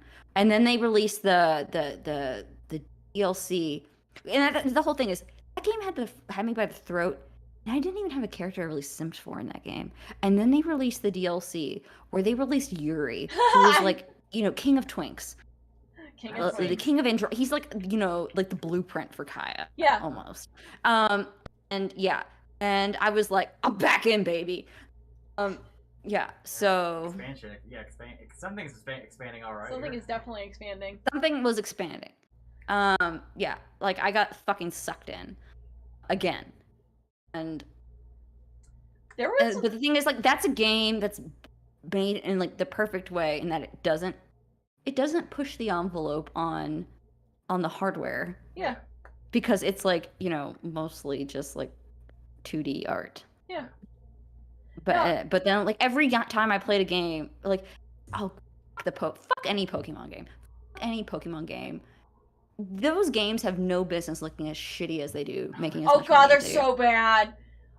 We were on a stream. They look. I'm sorry. They look like fucking ass. Yeah. I bought Pokemon Sword and Shield. I played less than 3 hours and I never touched it. It's like a mobile game. Yeah, like we were on a stream with a couple of people, and one of the girls brought up Pokemon to go and show a little bit of gameplay while we shot the shit. And oh my god, I was like, dude, this looks like ass. Like, I feel like it's just it feels insulting. Yeah, it feels insulting. They're lazy these days. They're so lazy. Because they know it'll sell. They know it'll sell. And they're not wrong. I don't know. I haven't played a Pokemon game that I enjoyed since Gen 5, so... I bought Snap because Snap was my fucking childhood. And I haven't, like... I kind of, like, lost interest before I, like, unlocked all the levels. But I also could tell, I'm like, I don't feel like Psyduck's gonna be in here. And that's a hate crime to me. How do we not put Psyduck in? Psyduck is my favorite Pokemon. And it's like, I know every Pokemon is someone's favorite Pokemon, but here's the thing. Yeah. There are some Pokemon that are just like so top level popular that it's like you have to put them in. And I thought Psyduck was one of those. Agreed on. Fire Emblem would be 1,000% better if he was in the fucking movie. Yes. He was in the fucking movie. Put him in. Put him in the fucking game. Yeah. Fire Emblem game, please. So, like, Psyduck not being in Pokemon Snap, I'm like, I'm sorry, I just can't deal with this. Yeah, I never really got into Pokemon Snap. It was not really my thing. Oh, it was my entire childhood. Like, we were obsessed. Like, we went to the Blockbuster and we get the stickers printed out for like $8. They were so expensive. But there was like this part of the river level where you would hit Psyduck with an apple, and he would like go ape shit, and he would launch out of the water like a fucking geyser, and he would go like, wah! And he would just like, he looked like a crackhead. It was the best. And he would do this. He would do it like for the duration of the level. He would just randomly shoot out of the water like a synchronized swimmer and go, wah! And like, it was so hard to capture him because he would be like initially just waiting around like in the water, and you would have to hit him, and he would like drown, but then he would like come to life. And it would be like the fucking highlight of my... that's when he's waiting, and you would hit him. And he would like... If you can search like Pokemon Snap Psyduck like jumping, and he's like in the air. And yeah, it was just like one of my favorite things to do is make this duck go bananas. Somehow the N64 aesthetic on Pokemon just hit different. Yeah, it looks a little more cursed. It was. It looks so much more cursed, but it looks better than it does today. Especially when you could like bring like Pokemon to 3D with Pokemon Stadium. That was like the shit. Dude, that's Pokemon Stadium's was my mini shit. games slapped so Oh hard. yeah. The Lickitung sushi belt conveyor. Yes. Sushi conveyor belt game. Oh, that the was Clefairy, good. Simon Says. All of it. Those mini games were like unironically really based. Do we have Pokemon Stadium? No, but we could like emulate it. I mean, yeah, we can go emulate it. I don't know if we own it or not. Cause I had like all these Pokemon games as a kid. I had because we didn't own Pokemon Stadium. We like rented it multiple times, and we were like, "Fuck the battles." All we did was play the mini games. Yeah, we're obsessed. Nobody so played good. Pokemon. Well, see, I didn't really play Pokemon Stadium for the battles, because I mean, you can just go and get that in a Pokemon game. It's the damn mini games that are like actually based. Oh yeah. That sushi conveyor belt. Oh man, that one was so good. Oh, the Clefairy one, the Simon Says Clefairy. The glasses. Yes. Oh man. Beautiful. Yeah. I just this is just unlocked in memory. I'm trying to remember which streamer it was. I think it was like a collaboration of iDubbbz and Max Mofo, where they were doing like a Pokemon ranker, but it was like a tier list. But the tier list was Pokemon that you would fuck. Oh no. And of course Lickitung like made it like was both like S tier for both and of them. Gardevoir. And Gardevoir probably. Gardevoir. There's like a one with like a fish with like lips. There's that like weird sexy plant one. That's a good. Weeping Bell. No, it's like more humanoid. It's like one of the newer ones. Oh no, okay, no, I was gonna say Blossom. It has like a similar. I don't know how to put it. I don't know what it's fucking called, but like. It was really funny, and they were like, "Okay, Machamp," and they're like, "This seems like another obvious choice," but I'm like, "No, fuck Machamp." Okay, so okay? I'm putting y'all on the spot. Who's the if you had to pick a Pokemon you would fuck, who would you fuck? Gardevoir. Gardevoir. That's first option. Gardevoir. Yeah, probably Gardevoir. Or I'm judging. Or like not good taste. Not good. I'm just going. Not shame judging. I just don't think you have good taste. I mean, maybe Lickitung, maybe.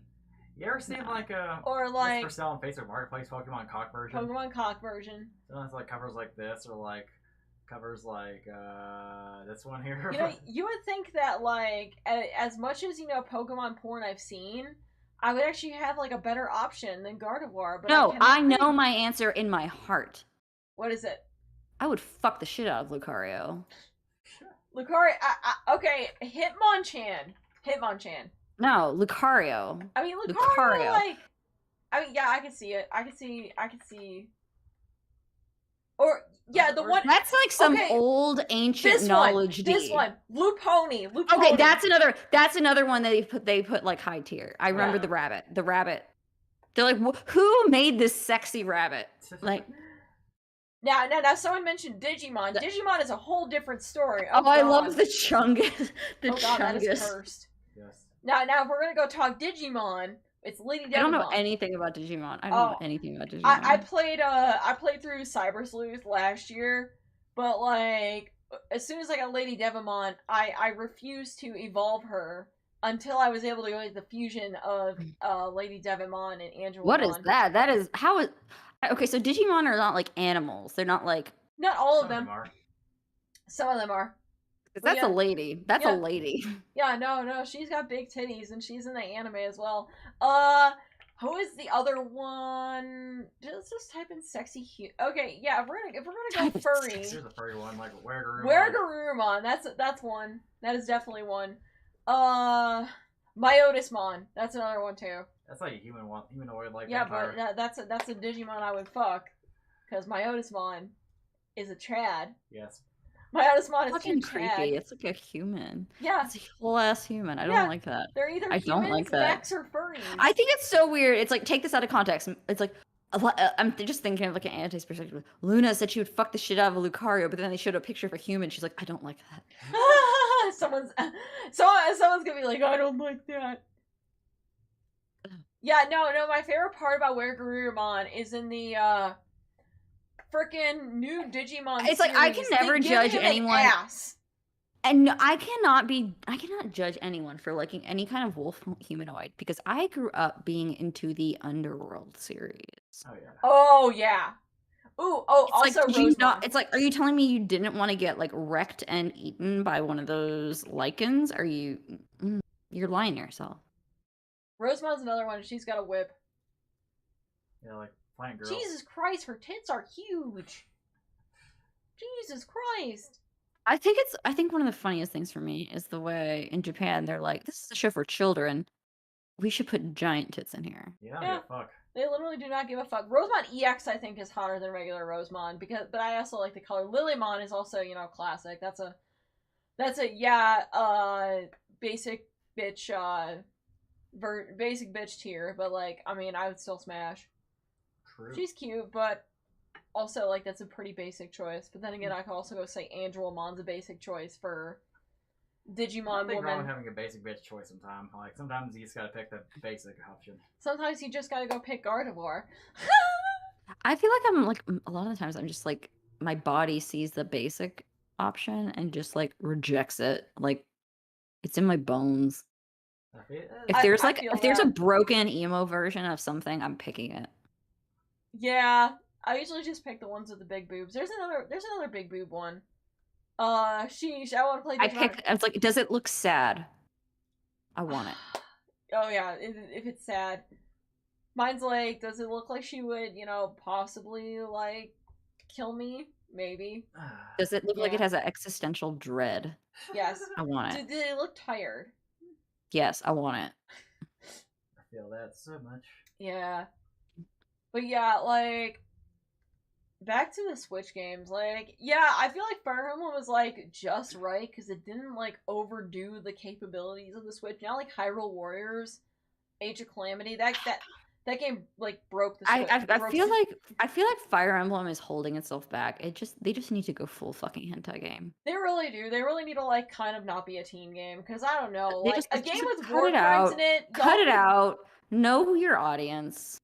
Know your audience. Come on. Like we're all old enough. We all want to see like fiction. Sell the general release version and then make the adult version like $150. There's something crazy. Well, fucking show up. I'll be there. I mean, I'll take it. It's like okay. It's like people don't understand. I think that this is the big thing these kids don't understand, and I don't need them to understand because they're kids. They should stay kids for as long as they can. Speaking of like kids, like those like blank of the day not giving accounts. There's like some good ones, but like I was following one called Catboy of the day, and they popped up saying like Are you telling me that the person's an auntie? If you're an 18 plus account, don't interact with me. I'm a minor. I don't want you. You're running Catboy of the day, and you want get the fuck out. Yeah, like sorry.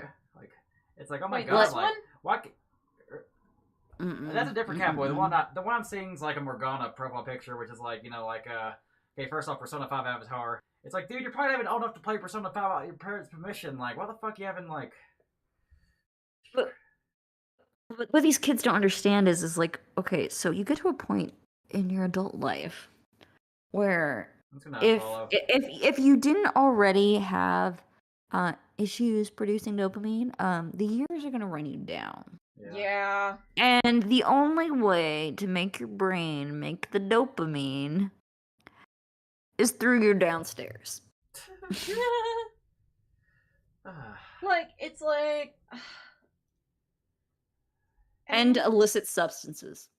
Like and fulfilling relationships, but also the downstairs. I think of the term downstairs. I think the term is used in like a Without a Paddle movie. Like that's what I think of. Like, it's just like it's just a thing. It's like what people. It's like the innuendo. Cool. Yeah, and it's like it's so weird. These like antis that are like pro ship, do not interact.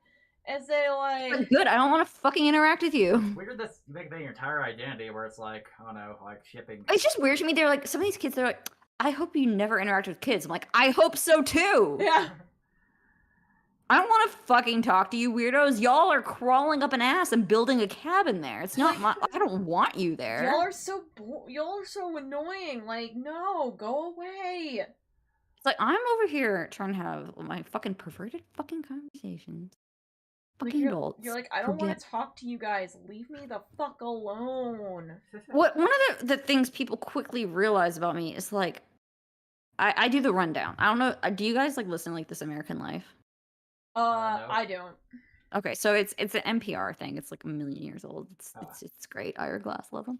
But there's this one contributor they regularly have. Her name is Starlee Kine, and she has this thing she calls the rundown, which is like, small talk is fucking boring. It sucks. Nobody enjoys it. Yeah. And so you're going to stop having the conversations you're having, and you're going to start having the conversations you want to have.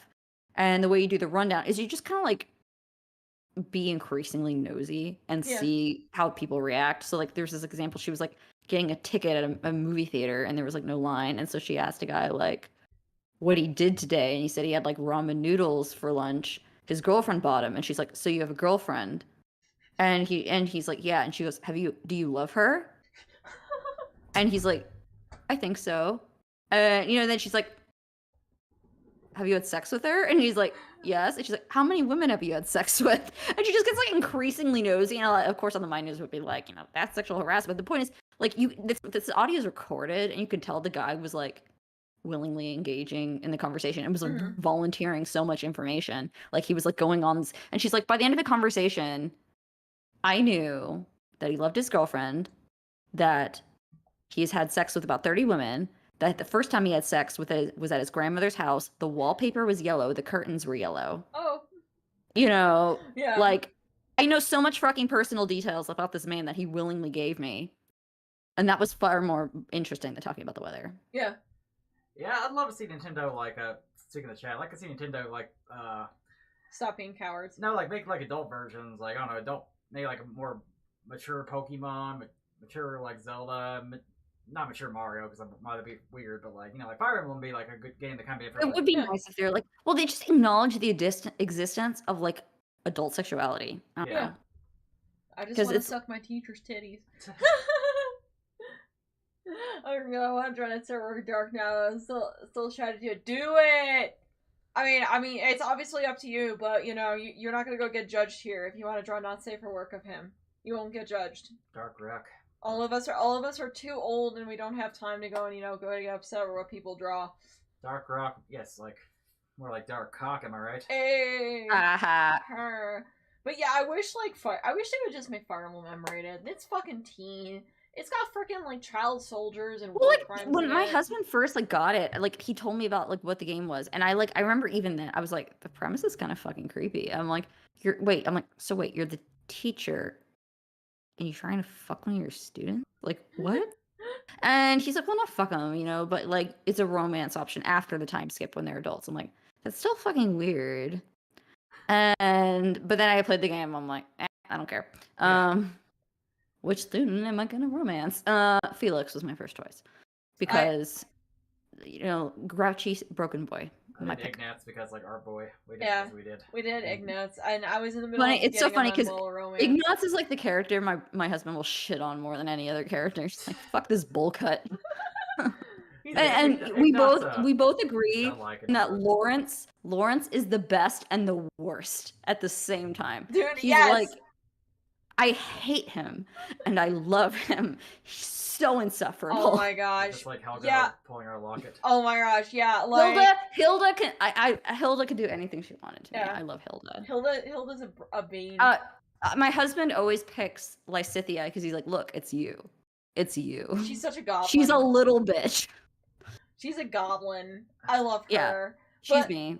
Yeah, like I was so struggling my first playthrough. I'm like, oh my god, there's so many good characters. Like I liked Marianne even though she was depressed all the time. Marianne's like, she's kind of like the character I'm normally like. Yeah, toss her out. Like, give her a fucking backbone. Like, but she's like, then it's like, oh, she thinks she's gonna be a monster. Okay, I'm on board. Hell yeah. Oh gosh, who else? I like Petra. I like Petra because she's like My husband likes Petra. She's Fire Emblem Starfire. Who else? You don't talk good. You don't talk good. She's endearing. Casper is like a scrappy little shit. I married him. I think I married him on my Black Eagle route because I was trying to get Eldegard, but I like missed a scene and so I couldn't. Oh. So I was like, ah. Yeah. You know what's bullshit? You know what the biggest bullshit about that game is? What? Is that like not every character is bisexual. Yeah. That's what should I'm be like, excuse, like, I don't, like, I married Mercedes on my Blue Line route because I'm like, I got, you know, because I married, so like, even though it was, my first route was Golden Deer, but I took Felix and made him submissive and breedable. And then, so when I did Blue Lines, well, I'm not going to do Felix again, I'll leave Mercedes. But I'm like, you mean Ingrid is right there. You're telling me she doesn't swing that way? What the fuck is wrong with you? Right? Like, and it's really weird, the guy choices, like, Linhardt, really? Not when frickin' Claude's there? Like, so one of my favorite Fire Emblem artists is, like, she's a Baelith and Linhardt shipper, and, like, the shit she makes is the funniest fucking shit I've ever seen. Where it's just, like, just Gremlin Linhardt, like, putting leftover food in his pockets. I just live for it, you know? So I'm like, I'm on board with it.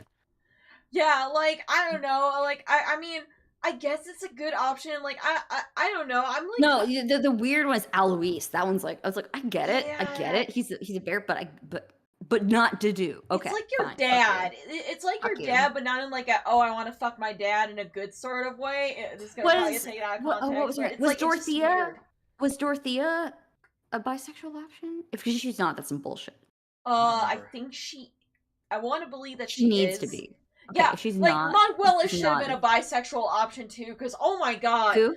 Manuela, the teacher. Oh, Jesus Christ. I mean, like, bro, she's an opera lady. She's a freaking art kid. Like, you know, like, what are you over here? Ignatz should have been a bisexual option. He's a fucking art kid. Of course, all of them, realistically, it's like, you can make an argument for all of them. You can make an argument for fucking all of them. Like, Sylvain, Sylvain is the biggest. What broke my brain is someone made a TikTok where they said that, like, Child from Genshin Impact is just Sylvain. And it broke my brain because I hate Child with a passion. I love Sylvain. And I don't know what's real. Oh god, I can see it. Like, Sylvain is I such hate a Child, dick. but I oh love my god. Sylvain. Sylvain is such a dick. But, like, yeah, in terms of all of the options, there was Yuritsa, which I heard apparently they kind of go and, you know, like, make it, like, it makes it work. Alois, I don't like that because it's like he's like your dad's friend or something like that. He's like a goober. He's a goober. What are you gonna get out of that relationship? Dad jokes? Just dad jokes. Yeah, you're just gonna get dad jokes. Dad jokes and disappointing dick. That man has erectile dysfunction. You cannot convince me otherwise. And then there was the other guy that's like a knight dude that was like really fucking boring too. And then he got Linhardt, who's like would probably lay there like a dying fish while you fucked him because he's a pillow princess. What's up? Oh, nothing. Like Dedue, it's like Dedue also right there, right there. Like the whole like sworn brothers trope, him and Dimitri, fucking there. Oh, they fucking. Those. Okay, first of all, like one of my like, it's kind of a shame I didn't get back into writing fan fiction, when I was playing playing Fire Emblem, because like I mean honestly all of Blue Lions, they could all be fucking each other. Yeah. Just like they could be one polycule. All of them. They all have a polycule. Blue Lions is a polycule. Blue Lions is a polycule. They are. I'm sorry. Oh, they're all just say that. This is an amazing conversation. I'm not gonna lie. We've been like streaming for like 3 fucking hours. We're just talking about Fire Emblem fucking. So me and our neighbors, when we have drinks, like we'll start at like 6 o'clock, and then we'll look at our watch and like, oh fuck, it's midnight. Fuck. And we're like black, like we can't walk. Like we're like that. You're that kind of drunk where you're like going to the bathroom is like a fucking Mario Party mini game. Yeah. With like the timer music going on, and you're like, oh no. I will say that the view count's starting to taper off a little bit, and I'm feeling like really hungry, so I may wrap this up soon. Like, okay, that's all you need to say. All right, so any any final words here before we go? In conclusion, there are lots of 2D characters I would like to fuck. Same. None of them are minors. Yes. In conclusion, you want to fuck Kaya. Yes. The most. Also, yeah. It's been fun. It's fun. Like, I'll have you back on again sometime. Like, yeah, have me on. You wind me up and you let me go. Yes. Yeah, like maybe we can play a game together sometime. Pokemon Snap. Yeah, Snap or Oh, like, that might be bad. I have no multitasking ability. Snap or like Jack's always a good, or like like Jackbox is pretty good. Like I have no idea what that is. Jackbox is like a party game. You just need your phone. That's all you need. We'll probably do it on Discord because Discord is like the game's kind of hard to play on like stream. Like if you don't not on Discord call because like the delay, you know. But like yes, you have your phone. Like it's like well, there's Quiplash, which is kind of like Cards Against Humanity, where you have like your own like answer, but you type your answer on your own. Like there's no cards or anything. Like there's a lot of good games there. Like we should definitely play that sometime. I don't know when though. Like Thank you everybody for watching. Yeah. Yes, like thanks everyone for if watching. you haven't subscribed already, This was fun, and this was a nice diversion from the feces in my inbox. Exactly. Oh, I'm so sorry. I'm so sorry. You have to probably go and open that afterwards. But yeah, to the chat. I mean, like, you just get a hose and you spray it out. It's fine. But yeah, for the chat though, we're Trash Queen and King. Like we mostly play games on here, but we sometimes have guests. We sometimes like make smaller videos. Be sure to subscribe and like the video and share and like consider tipping and all that good stuff. But yeah, like you want to like shout yourself out again more time before we go? Feel free to.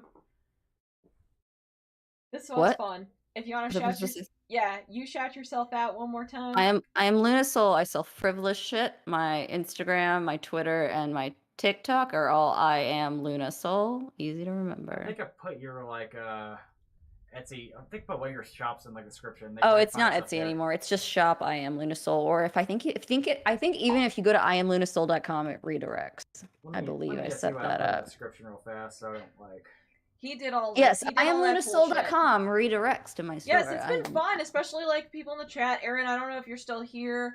Naruto. I almost said Naruto again. Naruto cosplay. It's been nice meeting you. Oh, damn, also, we got a subscriber boost. We're like, 390. We're in so close to 400. Also, I wanted to say, I think my new sign off is going to be like, stay submissive, stay breedable.